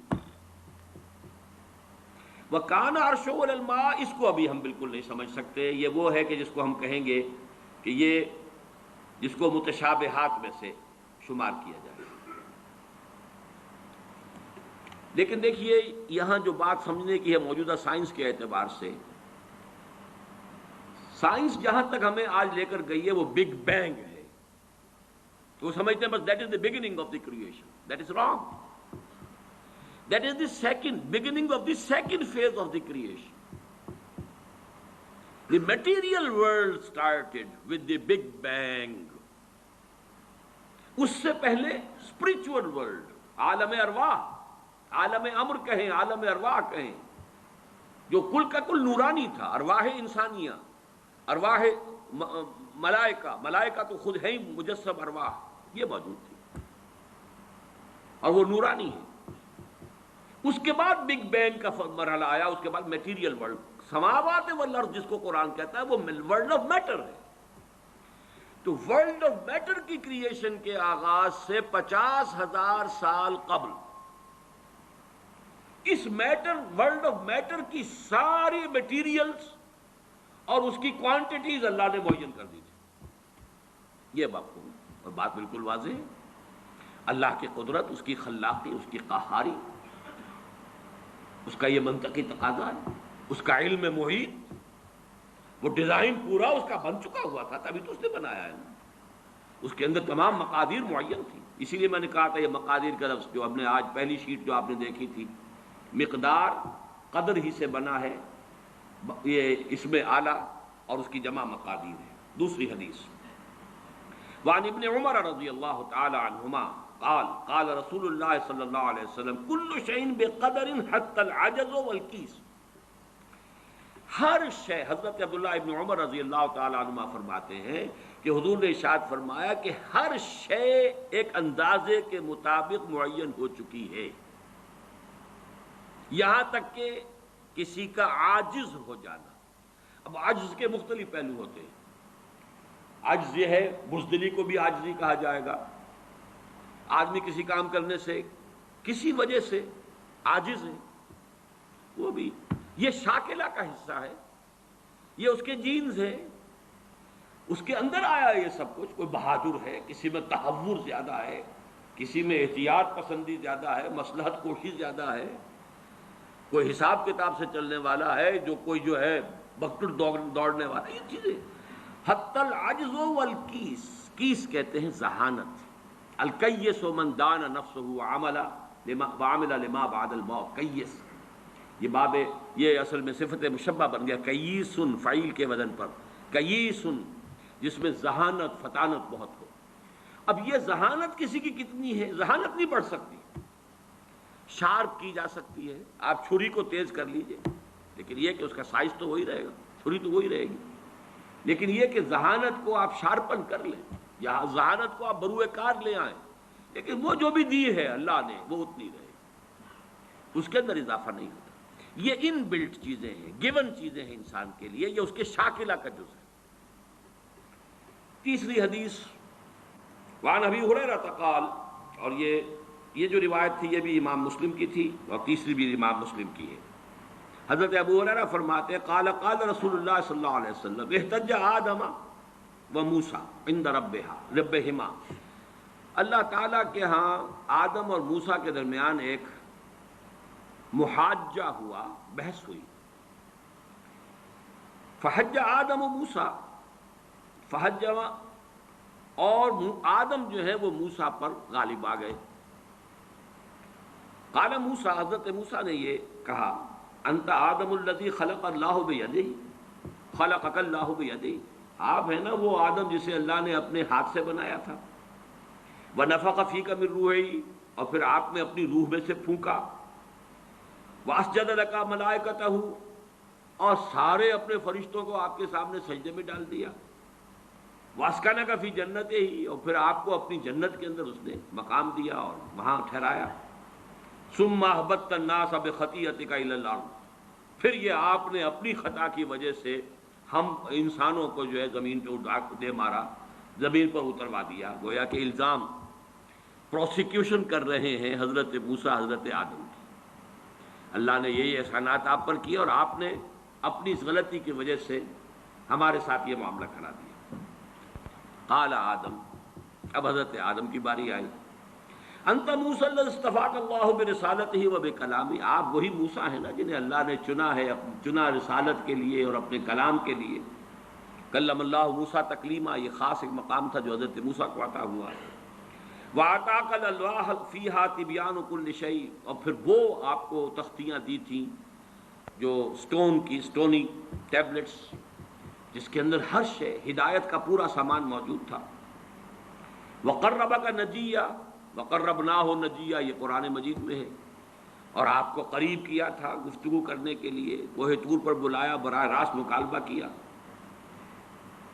فَبِكَمْ وَجَدتَّ اللَّهَ كَتَبَ التَّوْرَاةَ قَبْلَ أَنْ أُخْلَقَ، تو تم نے کیا دیکھا، تورات میں کیا پڑھا کہ کائنات کی تخلیق سے کتنا عرصے پہلے اللہ نے تورات لکھ دی تھی؟ قال موسیٰ 40 عاماً، تورات میں ہوگا کہیں یہ کہ تورات اللہ نے کائنات کی تخلیق سے 40 برس پہلے لکھ دی۔ قال آدم، پھر حضرت آدم نے فرمایا فَهَلْ وَجَدْتَ فِيهَا وَعَصَىٰ آدَمُ رَبَّهُ فَغَوَىٰ، اس میں آپ نے یہ آیت بھی پڑھی کہ نہیں پڑھی کہ آدم نے اپنے رب کی نافرمانی کی اور وہ راہ ہدایت سے عارضی طور پر وہ گویا کہ منحرف ہو گئے؟ قال نعم، موسیٰ نے کہا ہاں یہ تو میں نے پڑھی۔ قال فتلومنی علی ما عملت عملا كتبه الله على ان اعمله قبل ان يخلقني ب40 سنة، تو اب کیا آپ مجھ پر الزام لگا رہے ہیں اس چیز کے لیے کہ جو اللہ نے لکھ دی تھی میری تخلیق سے بھی 40 برس قبل؟ اخلقہ ہے یہاں پر، اخلقہ، جبکہ میں پیدا کیا جاؤں۔ قال رسول اللہ صلی اللہ علیہ وسلم حج آدم موسیٰ، تو حضرت حضور نے فرمایا کہ حضرت آدم جو ہے وہ بازی لے گئے حضرت موسیٰ پر۔ اب یہاں پہ جو لفظ میں چاہتا ہوں خاص طور پر نوٹ کر لیں، اس حدیث میں کئی سوالات اٹھ کھڑے ہوتے ہیں ذہنوں میں، وہ لفظ کتاب ہے، کتب، یہ کتاب ہے اللہ کا وہ علم قدیم، اس کو اسی کے حوالے سے، اسی دروازے سے اس حدیث میں داخل ہوں گے تو کوئی اشکال نہیں، اور اگر ادھر ادھر کہیں بھٹک جائیں گے تو پھر یہ کہ اس سے نکلنا نصیب نہیں ہوگا، لیکن یہ اللہ کا وہ علم قدیم ہے جو غلط نہیں ہو سکتا۔ چوتھی حدیث، اچھا یہ بڑی اہم ہے اور یہ 40 نووی میں بھی ہے، اور اس میں وہ بات واضح ہو جائے گی کہ فطرت کی جڑ کیا ہے اور خلقت کی جڑ کیا ہے۔ وعن ابن مسعود رضی اللہ تعالی عنہ، حضرت عبداللہ ابن مسعود سے مروی ہے، قال حدثنا رسول اللہ صلی اللہ علیہ وسلم وهو صادق المصدوق، وہ فرماتے ہیں کہ ہمیں بتایا اللہ کے رسول صلی اللہ علیہ وسلم نے، اور نوٹ کرو وہ صادق ہیں، مصدوق ہیں، صادق ہیں سچے ہیں، مصدوق ہیں کہ ان کی سچائی پر خود اللہ گواہ ہے۔ اچھا یہ کیوں کہنے کی ضرورت پیش آئی؟ کسی عام طور پہ شاید میرے علم میں تو نہیں کہ کسی اور حدیث سے پہلے یہ الفاظ ہوں، اس لیے کہ اس میں جو امور آ رہے ہیں وہ عام ذہن انسانی اس کو ذرا قبول کرنے سے تھوڑا سا ہچکچاتا ہے، رکتا ہے، تو اس لیے ایمفیسائز کیا ہے۔ وَهُوَ الصَّادِقُ الْمَصْدُوقُ، وہ کیا بتایا حضور نے؟ اَنَّ خَلْقَ أَحَدِكُمْ يُجْمَعُ فِي بَطْنِ أُمِّهِ 40 يَوْمًا، تم میں سے ہر شخص کی خلقت اس کے ماں کے پیٹ میں 40 دن ہوتی ہے، نطفتن، 40 یومن نطفتن، ویکون علقۃ مثل ذلک، اسی طریقے سے پھر وہ علقہ کی صورت میں ہوتی ہے، ثم یکون مضغۃ مثل ذلک، پھر اتنا ہی عرصہ اس کا مضغہ کی ایک سٹیج ہے، ثم یبعث اللہ الیہ ملکا باربع کلمات، پھر اس کو اللہ تعالیٰ اس کے پاس بھیجتا ہے، یعنی یہ 120 دن 4 مہینے، اس کے بعد نفخ روح ہوتی ہے، اور اس نفخ روح کے ساتھ ہی وہ جو علم الہی کی کتاب قدیم ہے اس میں جو اس شخص کا کھاتا ہے پرٹیکولر، اس کا پرسنل لیجر جو ہے، وہ اس کی پوری کاپی جو ہے وہ وہاں پر درج کر دی جاتی ہے۔ تو اللہ تعالیٰ بھیجتا ہے، یا یہیں سے بعض فقہا نے یہ مسئلہ نکالا ہے کہ 120 دن تک 4 مہینے تک جو جنین ہوتا ہے رحم مادر میں، اس پر انسان کا اطلاق نہیں ہو سکتا۔ وہ حیوان انسان تو ہے، صرف ابھی انسان نہیں ہے۔ انسان اس وقت مکمل ہوگا جب روح پھونکی جائے گی، اور وہ 120 دن کے بعد ہے۔ ثم یبعث اللہ الیہ ملکا، پھر اللہ تعالیٰ بھیجتا ہے اس کی جانب ایک فرشتے کو، باربع کلمات، 4 باتوں کے ساتھ، فیکتب لہ، اب یہاں پہ کتاب کے لفظ کو پھر نوٹ کر دیجئے، میں سمجھتا ہوں بڑا مناسب لفظ زبان پر آ گیا کہ وہ جو ایک بڑا وہ سپریم کمپیوٹر ہے، اس میں جو بھی کھاتا ہے پرسنل اس شخص کا، اس انڈیویجول کا، جو فلاں تاریخ کو فلاں جگہ پر وہ 120 دن کا جنین بن جائے گا، اس کا کھاتا وہاں سے لا کر منتقل کر دیا جاتا ہے، اور یہ ہمارے وجود میں پیوست کر دیا جاتا ہے۔ یہ بھی نوٹ کریں، یہ سورہ بنی اسرائیل میں ہے۔ سورہ بنی اسرائیل میں جہاں شاکلہ کا لفظ آیا آخر میں جا کر، شروع میں یہ بھی ہے کہ ہر شخص کا وہ جو نامہ اعمال ہے وہ اس کی گردن میں کہیں کوئی جگہ ہے، کوئی مائکروسکوپی بھی کوئی الٹرا مائکروسکوپک ہوگی، کہ جس کے اندر وہ فی عنقہ ونخرج لہ یوم القیامۃ کتابا یلقاہ منشورا وکل انسان الزمناہ طائرہ فی عنقہ وَنُخْرِجُ لَهُ يَوْمَ الْقِيَامَةِ كِتَابًا يَلْقَاهُ مَنشُورًا۔ تو یہ کہیں وہ ہے کھاتا، جیسے کہ دل میں روح ہے جسے ہم نہیں جانتے، وہ ہمارے ڈسیکشن میں، ہمارے مطالعے میں، ہمارے جو حواس مادی ہیں ان کی گرفت میں نہیں آتی ہے۔ اسی طریقے سے گردن میں کہیں انسان کے کوئی شے ہے کہ جہاں پر کہ وہ ہمارا وہ کھاتا جو ہے، اس مکمل کتاب الہی، وہ جو اس کا علم الہی جو قدیم ہے اور قطعی ہے، اس سے اس کی پرسنل جو ہے وہ کھاتا وہ آ کے یہاں پہ درج کیا جاتا ہے۔ باربع کلمات فیکتب عملہ، یہ بھی لکھ دیتا ہے اس کا عمل کیا ہوگا۔ یہ وہی علم ہے، اللہ کا علم، یہ کیا کرے گا۔ واجلہ، اور اس کی مدت دنیا میں کتنی ہے وہ بھی طے ہو جائے گی، یہاں رہنا کتنا ہے، 60 برس یا 60 دن یا 60 گھنٹے، یہ سب طے ہو جائے گا۔ ورزقہ، ملنا اسے کیا ہے، وشقی اور سعید، یہ بھی کہ بالآخر یہ شقی رہے گا یا سعید رہے گا، شقی بدبخت نتیجے کے اعتبار سے، یا یہ کہ سعید ہوگا صاحب سعادت کامیاب۔ ثم ينفخ فیہ الروح، اچھا نوٹ کیجئے، یہ جو اس کا پرسنل لیجر جو ہے، اس کی کاپی جو اس کے اندر لتھی کر دی گئی ہے، چپکا دی گئی ہے، کہیں انسرٹ کر دی گئی ہے، یہ نفخ روح سے پہلے ہے۔ ثم ينفخ فیہ الروح، وہ فرشتہ، اس لیے کہ اس کا سارا تعلق جو ہے اس باڈی سے، اس کی یہ ساری جو بھی شاکلہ ہے وہ اس باڈی سے متعلق ہے۔ روح فطرت ہے، وہ بعد میں آ رہی ہے، وہ تو بعد میں اس کو دی جا رہی ہے، اس کی وہ آزاد شخصیت، آزاد چوائس، وہ اس فطرت کی بنا پر ہے۔ ثم ينفخ فیہ الروح، پھر وہ فرشتہ اس میں روح پھونک دیتا ہے۔ فوالذی لا الہ غیرہ، تو اس اللہ کی قسم، اس ہستی کی قسم جس کے سوا کوئی الہ نہیں، ان احدکم لیعمل بعمل اہل الجنۃ حتی ما یکون بینہ وبینہا الا ذراع، تم میں سے کوئی شخص اہل جنت کے سے عمل کرتا رہتا ہے یہاں تک کہ، اب یہاں میں ایک الفاظ کا اضافہ کر رہا ہوں بات کی وضاحت کے لیے، اس کو بریکٹ میں سمجھیے، بظاہر دیکھنے والوں کے نزدیک اس کے اور جنت کے درمیان بس ایک ہاتھ کا فاصلہ رہ جاتا ہے۔ فَيَسْبِقُ عَلَيْهِ الْكِتَابُ، کہ اس پر پھر وہ جو نوشتہ تھا، اس میں تو لکھا تھا شقی، پھر اچانک اس کی زندگی میں انقلاب آتا ہے، اور اس کے اوپر وہ نوشتہ جو ہے اللہ کا علم الہی کا جو غلط نہیں ہو سکتا، اس کا ظہور ہوتا ہے۔ فَيَعْمَلُ بِعَمَلِ أَهْلِ النَّارِ يَدْخُلُهَا، پھر وہ جہنمیوں کے سے کام کرنے شروع کر دیتا ہے اور اس میں داخل ہو جاتا ہے۔ ابھی میرا خیال ہے کہ سال 1.5 سال یا 2 سال ہو گئے ہیں، ہماری جو تنظیم اسلامی آزاد کشمیر کو ہم نے ایک علیحدہ حلقہ آٹونومس بنایا ہے، اس کے جو امیر ہیں سید مظفر حسین ندوی، بہت بڑی بزرگ شخصیت ہیں، بڑی علمی شخصیت ہیں، انہوں نے وہاں کی ایک بڑی سیاسی شخصیت سے یہ بات کہی۔ انہوں نے مجھے خود بتایا کہ کچھ لوگ تو ہوتے ہیں کہ جن کی جوانی اور اس کے بعد کے دن بڑے برے گزرتے ہیں آوارگی میں، پھر رفتہ رفتہ بڑھاپے کے آس پاس آ کے پھر وہ کچھ نیکی کی طرف مائل توبہ تلا کر کے پھر وہ کچھ اچھے راستے پہ آ جاتے ہیں۔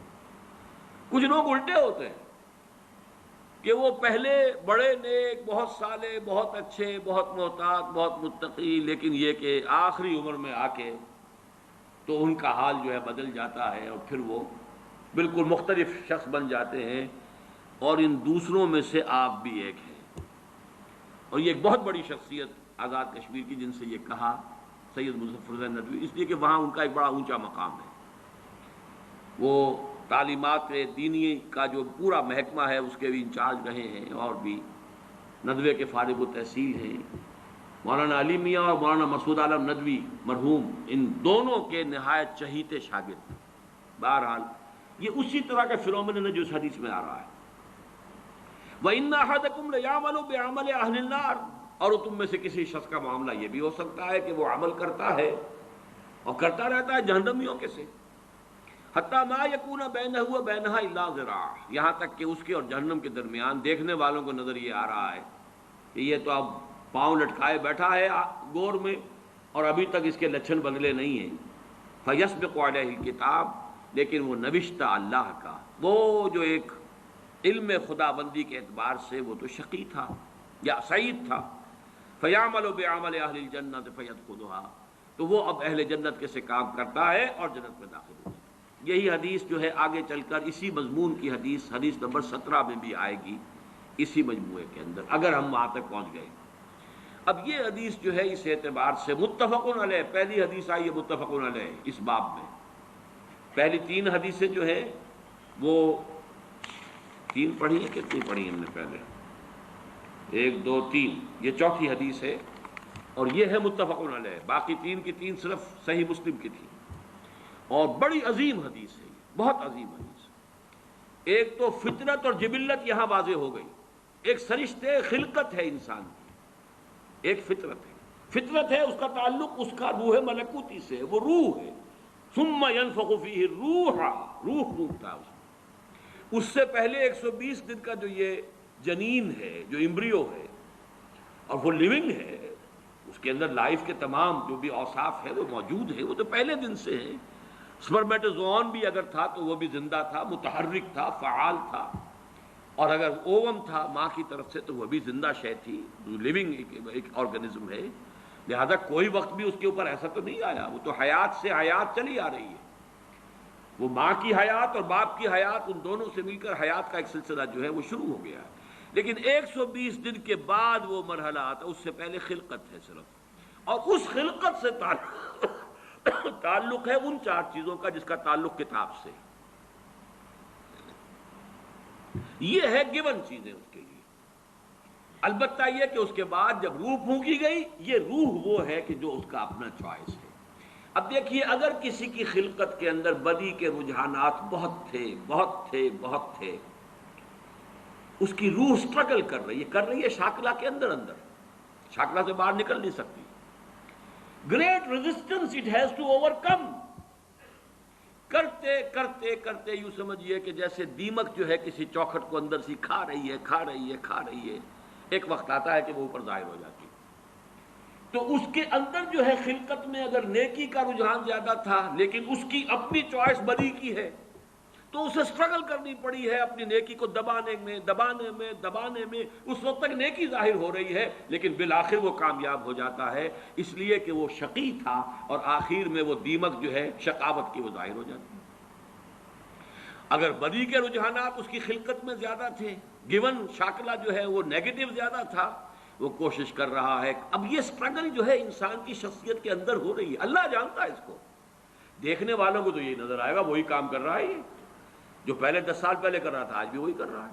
انہیں نظر نہیں آئے گا کہ اس نے کتنی محنت کی ہے، کتنی بار گرا ہے پھر اٹھا ہے، پھر گرا ہے پھر اٹھا ہے، کتنی مرتبہ جو ہے اوور پاور کیا ہے اسے اس کی اس خلقت نے اور شیطانی وساوس نے جو اس کو اور سپورٹ کر رہے ہیں.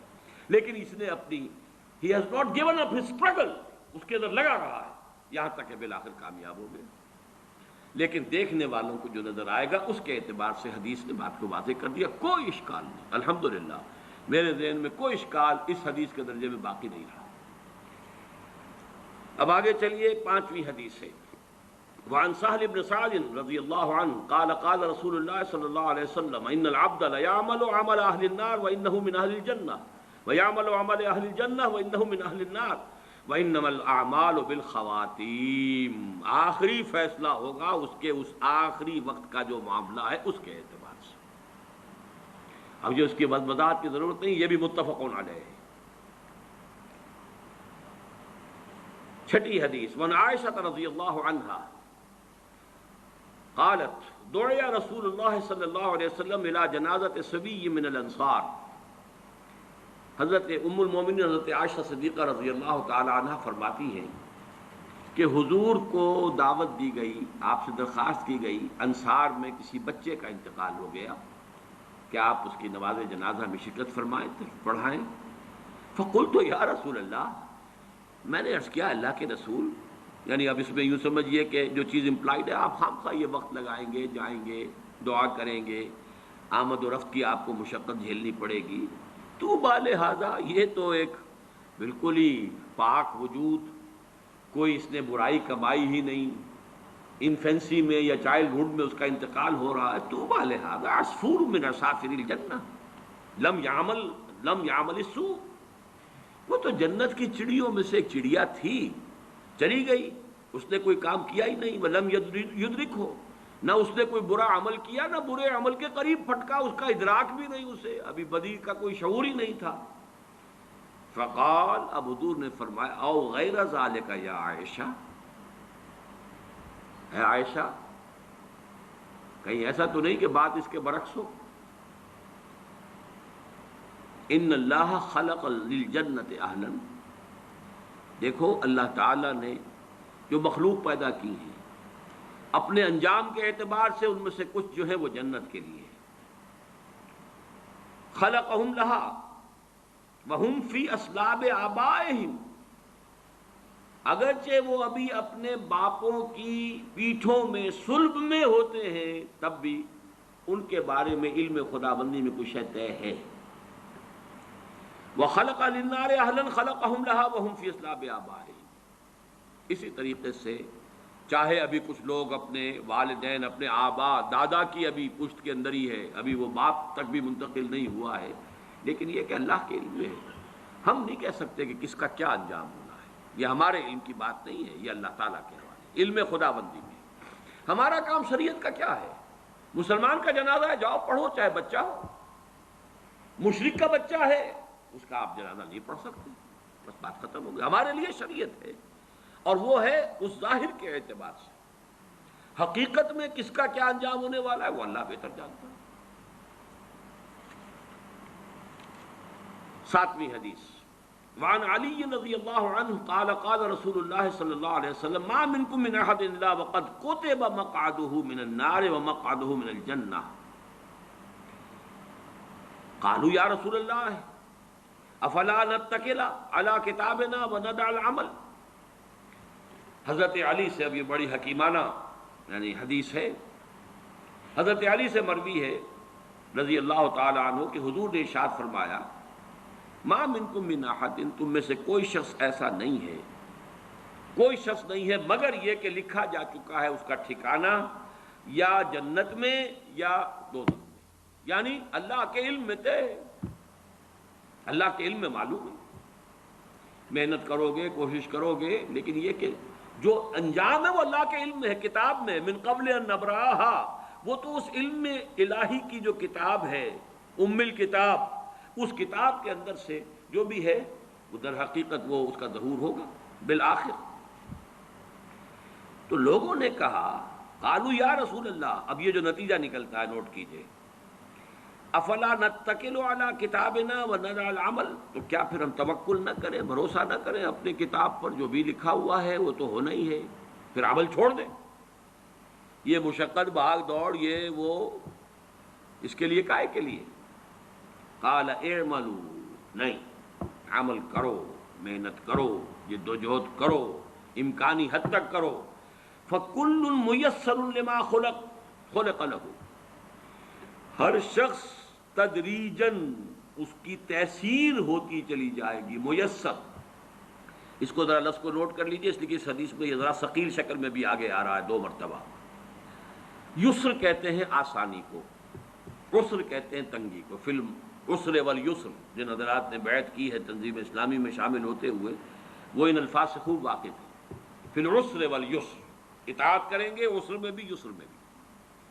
اب یسر سے باب تفعیل تیسیر، یسرا یوسر تیسیراً، کسی شے کو میسر کر دینا، آسان کر دینا، سہج سہج پہنچا دینا۔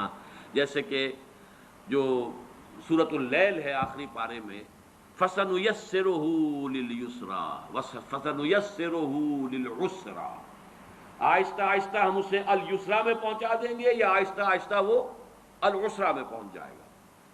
تو کل میسر لما خلق له، ہر ایک جو بھی اس کتاب کے اندر درج ہے اس کے مطابق اس کی تیسیر اور توفیق ہو جائے گی۔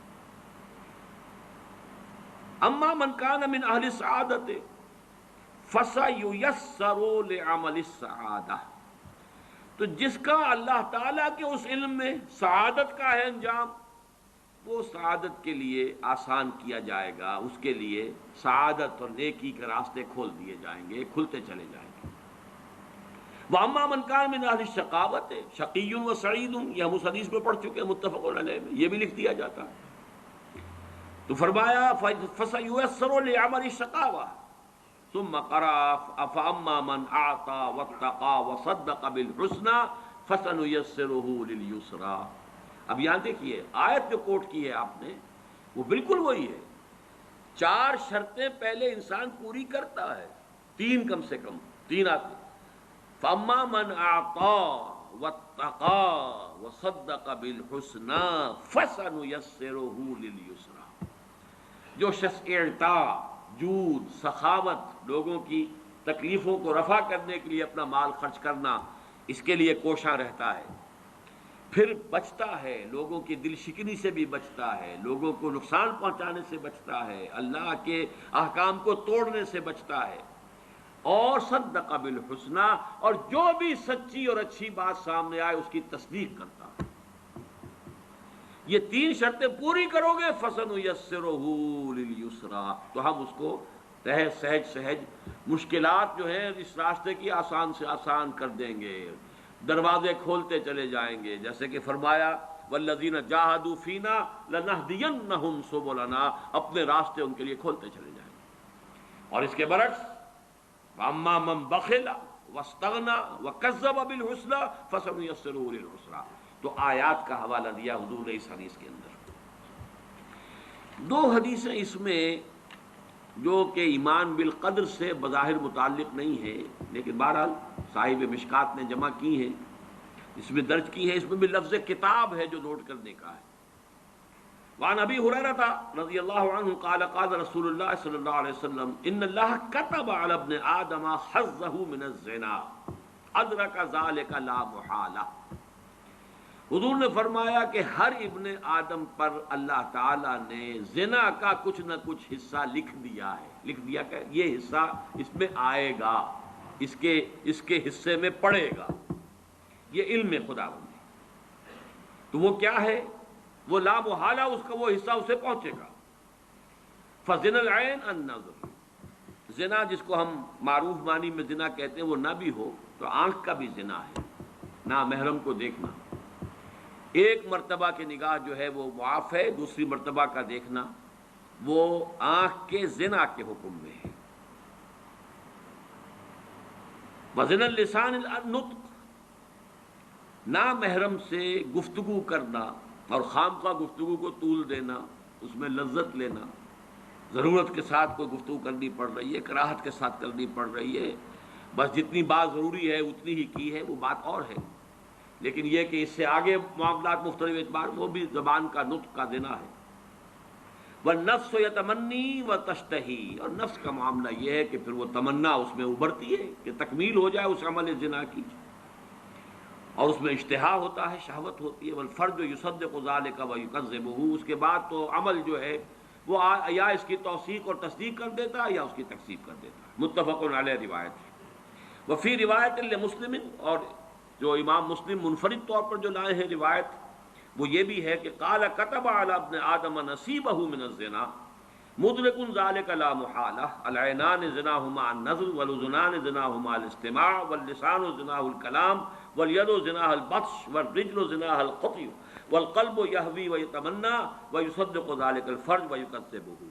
بہرحال اس کی بھی مزید ترجمے کی ضرورت نہیں ہے، بات مضمون وہی ہے. اب آئیے نویں حدیث. وعن عمران بن حسین رضی اللہ عنہ ان رجلین من مزینۃ قالا، حضرت عمران ابن حسین کہتے ہیں رضی اللہ تعالی عنہ کہ بنو مزینہ کے دو شخص آئے حضور کی خدمت میں، انہوں نے بات کہی، یا رسول اللہ، اے اللہ کے رسول، ارأیت ما یعمل الناس اليوم ویقدحون فیہ، کیا آپ کی رائے ہے یہ لوگ جو آج کام کرتے ہیں، عمل کرتے ہیں، بھاگ دوڑ کرتے ہیں، جہاد کرتے ہیں، انفاق کرتے ہیں، قدح قادح الی ربک قدحا فملاقیہ، یہ آخری پارے میں جو آیت آئی ہے وہ قدح، مشقت جھیلنا. تو یہ جو انسان مشقت کرتا ہے، اب اس کے بارے میں آپ کیا فرماتے ہیں؟ اشیء قضی علیہ، کیا یہ کوئی ایسی شے ہے جو ان کے بارے میں پہلے سے طے شدہ ہے؟ وَمَضَى فِيهِمْ قَدَرٌ سَبَقَ، اور یہ کہ کوئی قدر جو ہے، تقدیر پہلے ہی سے طے پا چکی ہے ان کے بارے میں. او فیما یستقبلون بہ مما اتاہم بہ نبیہم وثبتت الحجۃ علیہم، یا یہ کہ جو بھی مستقبل میں آنے والا ہے، جن میں کہ کوئی نبی ان کے پاس کوئی پیغام لے کر آتا ہے، ان پر حجت قائم ہو جاتی ہے، یہ چیزیں جو ہیں ان کا کیا آپس میں ربط اور تعلق ہے؟ فقال، حضور نے فرمایا، لا بل شیء قضی علیہم ومضی فیہم والتصدیق ذلک فی کتاب اللہ عز وجل ونفس وما سواہا فالہمہا فجورہا وتقواہا.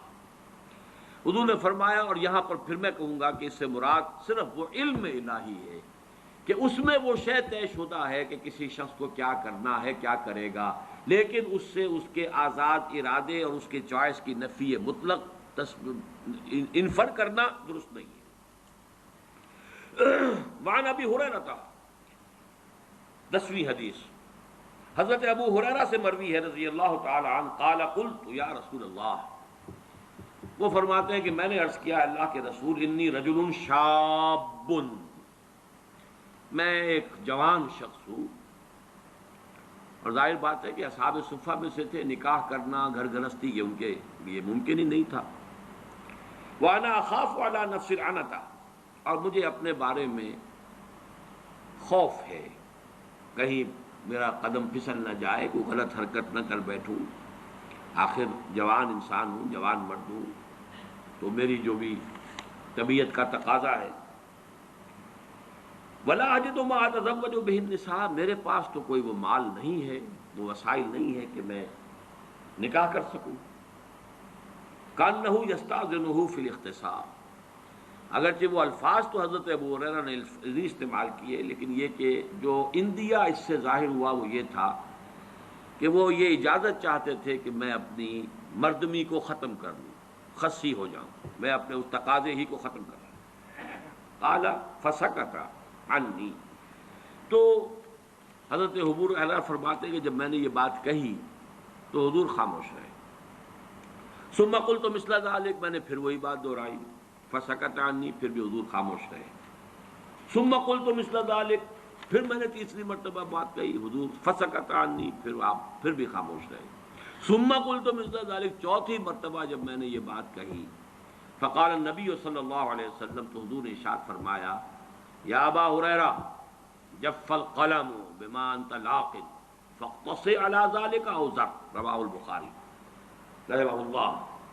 یہ صحیح بخاری کی روایت ہے، حضور نے فرمایا ابو ذر قلم خشک ہو چکا لکھ کر، وہی کتاب وہ اگلی آیت اگلی حدیث میں آ بھی رہا ہے، جو پہلی حدیث تھی مقادیر لکھ دیے تھے اللہ نے 500 برس پہلے کائنات کی تخلیق سے۔ جف القلم، قلم لکھ کر خشک ہو چکا، بما انت لاق، جو بھی کچھ ہونا ہے وہ تو ہوگا، فاختص علی ذلک او ذر، اب یہ تمہاری مرضی ہے، تم چاہو جو کہنا چاہ رہے ہو وہ کرو یا نہ کرو۔ یعنی یہ کہ فرض کیجئے کہ تم نے یہ قدم اٹھا بھی لیا تو کوئی اور پرورشن کسی اور نوعیت کی، کوئی اور خرابی، اگر وہی ہے تو صرف یہ کہ آنکھ ہی کا زنا کرتے رہو گے۔ اگر تم قابو نہیں کر سکتے اپنے اوپر، تو اگر تم نے وہ زنا کا وہ جو عمل ہے اس سے اپنے آپ کو معذور کر بھی لیا، تو آنکھ کا زنا، کان کا زنا، زبان کا زنا، یہ چلتے رہیں گے، تو وہ سب مل کر بھی تو کچھ بہت بڑی شے بن سکتی ہے۔ تو اصل شے تو یہ کہ کنٹرول کرو، باقی جو ہونا ہے وہ اللہ کے علم میں ہے۔ البتہ تمہارا حساب تمہارے اس اسٹرگل کے اوپر ہوگا جو تم نے کی۔ اللہ جانتا ہے کہ تمہارے لیے کیا موانع تھے، کیا مشکلات تھے، ظاہری تھے، خارجی تھے، باطنی تھے، داخلی تھے، کیا کیا رکاوٹیں تھیں، اور کسی شخص کے لیے پاک دامنی کے لیے کتنی سہولتیں تھیں۔ 4 بیویاں رکھتے ہوئے بھی اگر کسی شخص نے زنا کیا تو معلوم ہوا کہ اس کی شقاوت جو ہے وہ اس انتہا کو پہنچ گئی کہ جس کے لیے کوئی اب عذر نہیں۔ لیکن یہ کہ ایک ایسا شخص جو ہے اس کا معاملہ کس درجے کے اندر وہ کس ضیق نفس کے اندر مبتلا ہے، اسٹرگل کرتا چلا جا رہا ہے، تو اللہ تعالیٰ اس کے حساب سے معاملہ طے کرے گا آخر کا۔ 16ویں حدیث، اب یہ یہاں سے شروع ہو گیا اس کا جو فصل ثانی ہے، اس مشکات المصابیح کا اس باب کی فصل ثانی۔ عن عبادہ بن صامت رضی اللہ عنہ قال قال رسول اللہ صلی اللہ علیہ وسلم ان اول ما خلق اللہ القلم فقال له اکتب قال ما اکتب قال اکتب القدر فكتب ما كان وما هو كائن الى الابد رواہ الترمذی وقال هذا حدیث غریب اسنادا۔ اب یہ دیکھیے امام ترمذی اس روایت کو لائے ہیں اپنی جامع میں، لیکن ساتھ ہی کہہ دیا ہے کہ یہ سند کے اعتبار سے غریب ہے، یعنی زیادہ معروف نہیں ہے، پہچان میں آنے والی نہیں ہے۔ غریب ان یہ حدیث کی اصطلاحات ہیں، میں اس کی بحث میں اس وقت نہیں جاتا، لے کیوں آئے سوچنے کی بات ہے۔ اس لیے کہ وہ پہلی جو حدیث ہم پڑھ چکے ہیں مضمون تو اسی کا ہے ہی۔ پہلی حدیث اس لیے میں نے نوٹ کرایا تھا کہ 16ویں حدیث بھی اسی موضوع کی ہوگی۔ عن عبداللہ ابن عمرو بن العاص قال قال رسول اللہ صلی اللہ علیہ وسلم كتب اللہ مقادیر الخلائق قبل ان يخلق السماوات والارض ب50,000 سنة۔ آسمانوں اور زمین کی تخلیق سے 50,000 سال پہلے اللہ نے ساری مقادیر لکھ دی تھی۔ اب چونکہ اس حدیث نمبر 16 میں اگرچہ سند کے اعتبار سے غریب ہے، مضمون تو وہی آ رہا ہے، لہذا اس کو لے آئے ہیں، لیکن ساتھ ہی کہہ دیا سند کے اعتبار سے یہ غریب ہے۔ حضرت عبادہ ابن صامت فرماتے ہیں کہ اللہ تعالیٰ نے، کہ حضور نے ارشاد فرمایا کہ پہلی چیز جو اللہ نے پیدا فرمائی وہ قلم تھا۔ اب اس قلم سے مراد کوئی مادی قلم نہیں ہے، ابھی مادی کائنات کی تو ابتدا ہی نہیں ہوئی، جیسے کہ ہم نہیں جانتے عرش کی حقیقت کیا ہے، کرسی کی حقیقت کیا ہے، قلم کی حقیقت کیا ہے، اس اعتبار سے یہ ان متشابہات میں شامل ہوگا۔ فقال له اکتب، اور اللہ نے حکم دیا لکھو۔ قال ما اکتب، قلم نے سوال کیا کہ میں کیا لکھوں؟ قال اکتب القدر، اب قدر لکھ دو، مقادیر لکھ دو۔ وہاں مقادیر کا لفظ آیا ہے، یہاں قدر کا لفظ آیا ہے۔ اس کے سمجھنے میں دقت ہو سکتی ہے، مقادیر کے سمجھنے میں بات بالکل واضح تھی، اسی لیے میں نے شروع کی لغت کی بحث میں اس کو خاص طور پر نوٹ کروایا تھا۔ اکتب القدر فکتب، تو اس نے لکھ دیا ما کان وما ہوا کائن الی الابد، جو کچھ آج تک ہوا ہے وہ بھی لکھ دیا تھا، اور جو کچھ ابد تک ہونے والا ہے وہ بھی لکھ دیا۔ وعن مسلم بن یسار رضی اللہ عنہ قال سئل عمر بن الخطاب رضی اللہ عنہ عن هذه الآیہ وَإِذْ أَخَذَ رَبُّكَ مِنْ بَنِي آدَمَ مِنْ ظُهُورِهِمْ ذُرِّيَّتَهُمْ الآیہ۔ یہ سورہ اعراف کی جو آیت ہے کہ یاد کرو جب کہ اے نبی آپ کے رب نے تمام بنی آدم کی پیٹھوں سے ان کی ساری نسلیں نکال لی تھیں. واشہدہم علی انفسہم الست بربکم قالوا بلی، وہ آیت اپنے ذہن میں لے آئیے. تو حضرت مسلم بن یسار فرماتے ہیں کہ حضرت عمر بن الخطاب رضی اللہ تعالی عنہ سے اس آیت کے بارے میں سوال کیا گیا. ذرا اس کی وضاحت فرمائیے. قال عمر، حضرت عمر رضی اللہ تعالی عنہ نے جواب دیا، سمعت رسول اللہ صلی اللہ علیہ وسلم یسأل عنہا، میں نے سنا تھا کہ حضور سے بھی اسی آیت کے بارے میں سوال کیا گیا تھا. فقال، آپ نے فرمایا، ان اللہ خلق آدم. اب دیکھیے قرآن مجید کی آیت کے الفاظ زیادہ مشکل ہیں، حدیث میں ان کو کی تسہیل ہو گئی ہے. وہاں الفاظ ہیں ذریتہم، گویا کہ آدم کی ذریت پہلے وجود میں آ گئی ہے، پھر ان کی پیٹھوں سے اللہ نے نسل آدم پوری نکالی ہے. یہاں حدیث نے اس کو واضح کر دیا، آسان کر دیا. ان اللہ خلق آدم، اللہ نے آدم کو پیدا فرمایا. ثم مسح ظہرہ بیمینہ، پھر اللہ نے اپنے داہنے ہاتھ سے ان کی پیٹھ پر مسح کیا، پھیرا اپنا ہاتھ.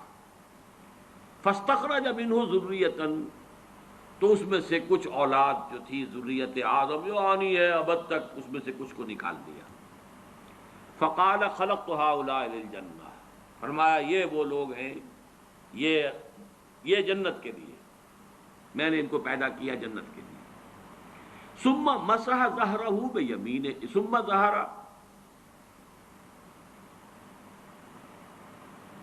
قال سمعت رسول اللہ صلی اللہ علیہ وسلم یسأل عنہا فقال ان اللہ خلق آدم ثم مسح ظہرہ بیمینہ فاستخرج منہ ذریۃ فقال خلقت ہؤلاء للجنہ وبعمل اہل الجنہ یعملون، یہ اہل جنت ہی کیسے عمل کریں گے. ثم مسح ظہرہ فاستخرج منہ ذریۃ، پھر دوبارہ ہاتھ پھیرا اور اولاد نکالی. فقال خلقت ہؤلاء للنار وبعمل اہل النار یعملون، یہ جہنمی ہے اور یہ جہنمیوں کے سے عمل کریں گے. فقال رجل ففیم العمل، اب سوال پیدا ہو گیا. ایک شخص نے حضور سے سوال کیا. ابتداءً سوال حضرت عمر سے کیا گیا، جو کہ مسلم ابن یسار بیان کر رہے ہیں. حضرت عمر نے فرمایا، میں جواباً تمہیں وہ بات بتا رہا ہوں جو حضور نے خود فرمائی صلی اللہ علیہ وسلم. تو لوگوں نے پوچھا، فقال رجل ففیم العمل یا رسول اللہ، تو اللہ کے رسول پھر عمل کس کام کے لیے، کس لیے؟ فقال رسول اللہ صلی اللہ علیہ وسلم، ان اللہ اذا خلق العبد للجنۃ استعملہ بعمل اہل الجنۃ حتی یموت علی عمل من اعمال اہل الجنۃ فیدخلہ بہ الجنہ. اللہ تعالیٰ نے جس کو جنت کے لیے بنایا ہے، اس کو جنت ہی کے کام کرنے کے لیے اس کے لیے سہولت پیدا کرتا ہے، یہاں تک کہ وہ اسی پر اس کا انتقال ہو جاتا ہے، اس میں اسے داخل کر دیتا ہے. وَإِذَا خَلَقَ الْعَبْدَ لِلنَّارِ، اور جب کسی کو بندے کو بنایا ہے آگ کے لیے، اسْتَعْمَلَهُ بِعَمَلِ أَهْلِ النَّارِ حَتَّى يَمُوتُ عَلَى عَمَلٍ مِنْ أَعْمَالِ أَهْلِ النَّارِ فَيُدْخِلَهُ بِهِ النَّارِ، رواہ مالک والترمذی وابو داؤد. اب اس حدیث کو ہم پڑھیں گے اس لفظ کے ساتھ جو تیسیر کا ہم پہلے پڑھ چکے ہیں، جو متفق علیہ روایت میں آتی تھی، میسر ہو جانا. جو لوگ یہ کام کریں گے ان کی یہ تیسیر ہو جائے گی، جو لوگ یہ کام کریں گے ان کی وہ تیسیر ہو جائے گی. حدیث نمبر 18، وعن عبداللہ ابن عمرو رضی اللہ تعالی عنہما قال خرج رسول اللہ صلی اللہ علیہ وسلم فیہ وفی یدیہ کتابان. حضرت عبداللہ ابن عمرو ابن العاص رضی اللہ تعالی عنہما فرماتے ہیں، ان سے روایت کیا گیا کہ حضور ایک مرتبہ برآمد ہوئے، تشریف لائے، اور آپ کے دونوں ہاتھوں میں 2 کتابیں، 2 رجسٹر، 2 کاپیاں جو بھی کہیں وہ تھے. فقال اتدرون ما هذان الکتابان، تو حضور نے پوچھا صحابہ سے، جانتے ہو کہ یہ کیا ہے یہ رجسٹر؟ قلنا لا یا رسول اللہ الا ان تخبرنا، سب نے کہا نہیں حضور، اے اللہ کے رسول، ہم نہیں جانتے الا یہ کہ آپ خود ہمیں بتا دیں، آپ ہمیں باخبر کر دیں. الا ان تخبرنا. فقال للذی فی یدہ الیمنی، تو اب آپ نے فرمایا جو آپ کے داہنے ہاتھ میں تھی، ھذا کتاب من رب العالمین، یہ ہے وہ نوشتہ تمہارے رب کی طرف سے، تمام جہانوں کے پروردگار کی جانب سے. فیہ اسماء اہل الجنہ، اس میں جو بھی لوگ انتہا کا جو درجہ ہے، آخری اپنی عاقبت کے اعتبار سے جنت میں جانے والے ہیں ان کے نام درج ہیں۔ پھر یہاں نوٹ کر لیجئے، وہی کتاب، وہی علم خدا بندی جو ازلی ہے، قدیم ہے، اور اس کی کا جو بھی علم خدا بندی ہے وہ قطعی ہے، اس میں کوئی غلطی ثابت نہیں ہو سکتی۔ واسماء آبائہم و قبائلہم، اور ان کے آباء و اجداد کے شجرہ نسب بھی ہیں، ان کے قبیلوں کا بھی۔ ثم اجمل علی آخرہم، اور پھر یہ کہ آخری انسان تک کا نام اس میں درج ہو چکا ہے، جو بھی اہل جنت ہوں گے۔ فلا یزاد فیہم ولا ینقص منہم ابدا، اب اس میں نہ کسی کا اضافہ ہوگا اور نہ کسی کی کمی ہوگی۔ ثم قال للذی فی شمالہ، اور پھر آپ نے فرمایا جو میرے بائیں ہاتھ میں ہے، ھذا کتاب من رب العالمین فی اسماء اہل النار، یہ ہے رب العالمین کی طرف سے وہ کتاب جس میں جہنمیوں کے نام درج ہیں۔ واسماءہم واسماء فیہ اسماء اہل النار واسماء آبائہم و قبائلہم، اور ان کے قبائل کے اور آباء و اجداد کے نام درج ہیں۔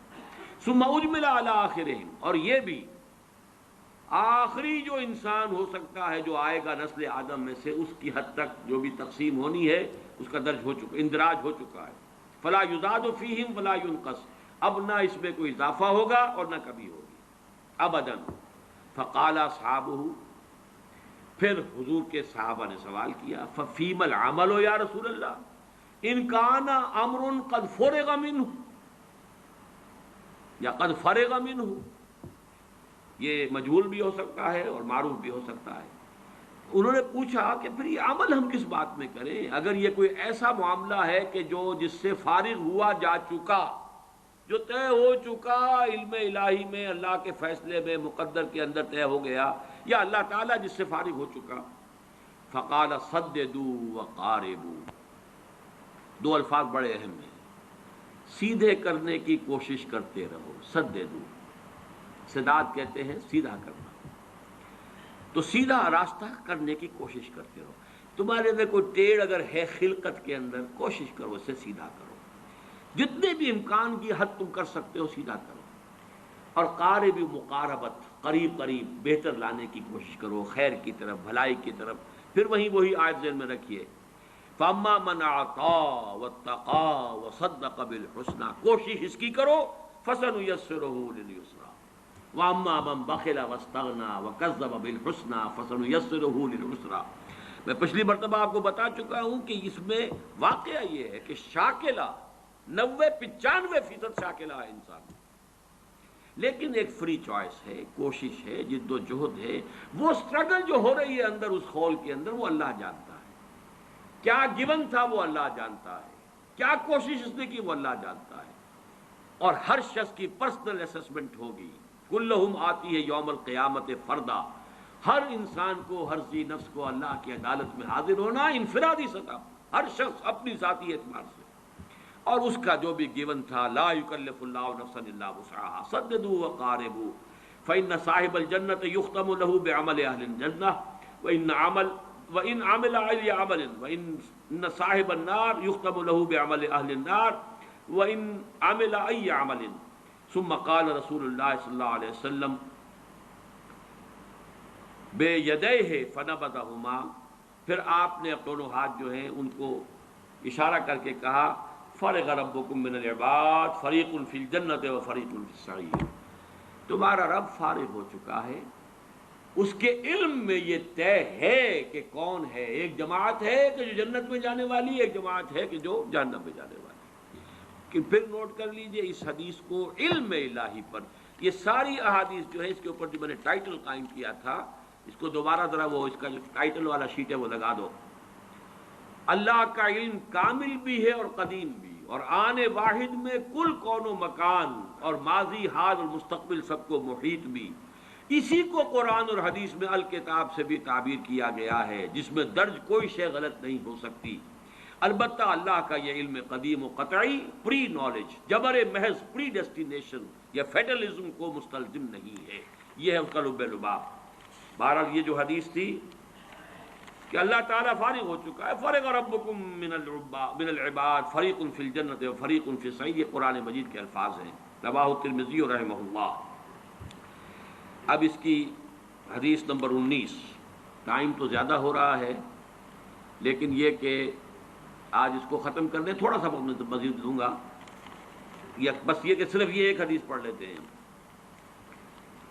ویسے یہ نوٹ کر لیں کہ اگلے اتوار کو تو ہمارا ناغا لا محالہ وہ رہنا، اس لیے کہ وہ اب عاشورے کا دن ہوگا، اور عاشورہ جو ہے وہ تو اب وہ قیامت صغریٰ کی بجائے بھی قیامت کبریٰ بنتا جا رہا ہے. اللہ تعالیٰ خیر سے گزار دے، کیونکہ بہت کچھ زندگی معطل ہوگی، لہذا اس نظام کو بھی ہم اس میں درس کو بھی اس کا داغا کریں گے.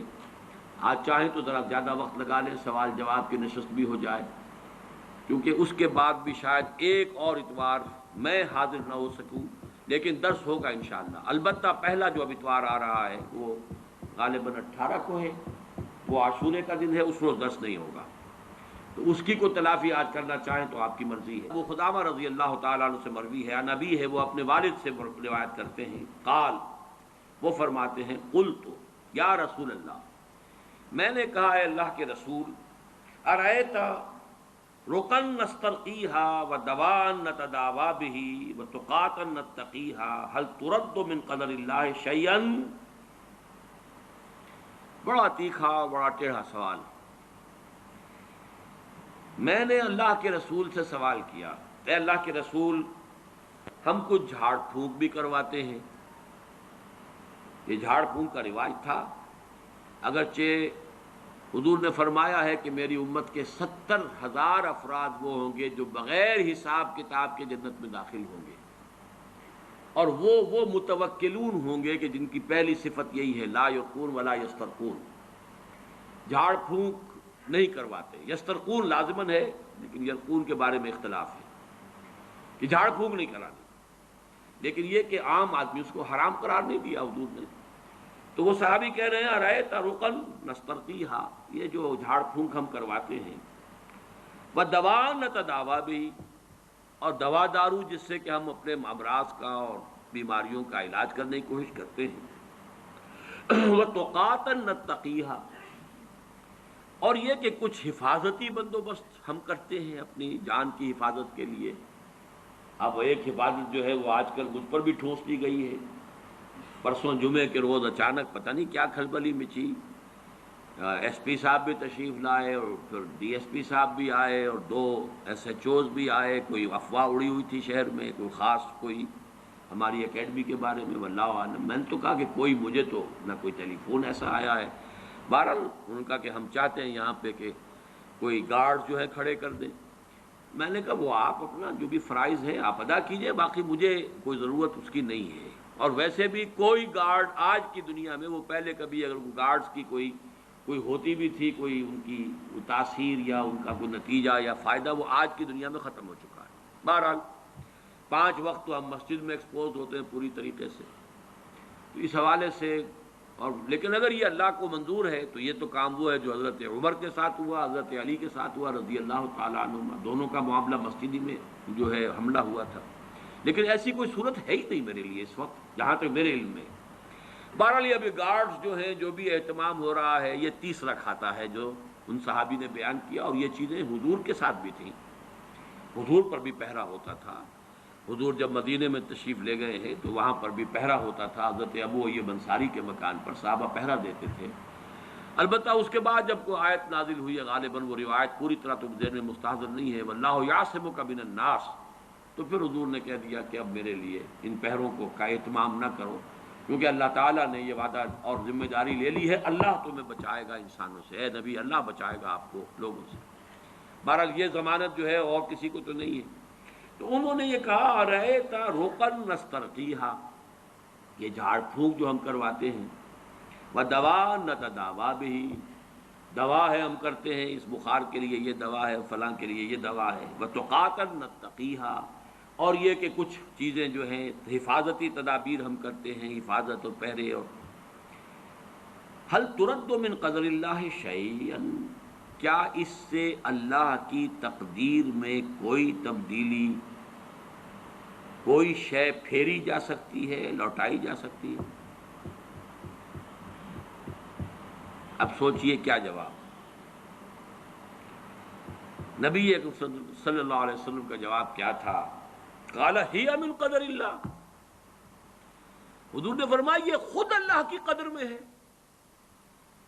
یعنی تمہاری محنت، تمہاری کوشش، تمہاری جد و جہد اس کی نفی نہیں ہے، یہ خود اس اللہ کے علم کے اندر درج ہے۔ اس حوالے سے یہ اس قدر کے، اس تقدیر کے منافی ہے ہی نہیں۔ گویا کہ عالم اسباب کا استعمال، عالم اسباب میں جد و جہد کرنا، یہ ہرگز منافی نہیں ہے اس ایمان بالقدر کے۔ یہ گویا کہ لب لباب ہوا ان تمام احادیث کا، اور اسی پر میں آج کا یہ سلسلہ ختم کر رہا ہوں، اگرچہ اس باب کی کچھ احادیث ابھی باقی ہیں، لیکن میں یہ سمجھتا ہوں رواہ احمد و ترمذی و ابن ماجہ، یہ صحیحین کی روایت تو نہیں ہے لیکن مسند احمد ابن حنبل کا بہت اونچا مقام ہے، پھر جامع ترمذی میں بھی ہے، سنن ابن ماجہ میں بھی ہے۔ یہ حدیث جو ہے آخری میں سمجھتا ہوں کہ اس پہلو سے کہ اس نے عقدے کو اور کھول دیا کہ یہ سب کچھ اللہ کی تقدیر ہی کا حصہ ہے، یہ مقادیر کے اندر معین چیزیں ہیں، لہذا جد و جہد السعی منا والاتمام من اللہ، سعی کرنا ہمارے ذمے، ارادہ کرنا ہمارے ذمے، سعی کرنا ہمارے ذمے، نتیجہ ہونا نکلنا یہ اللہ کے ہاتھ۔ اقول قولی ھذا واستغفر اللہ لی ولکم ولسائر المسلمین والمسلمات۔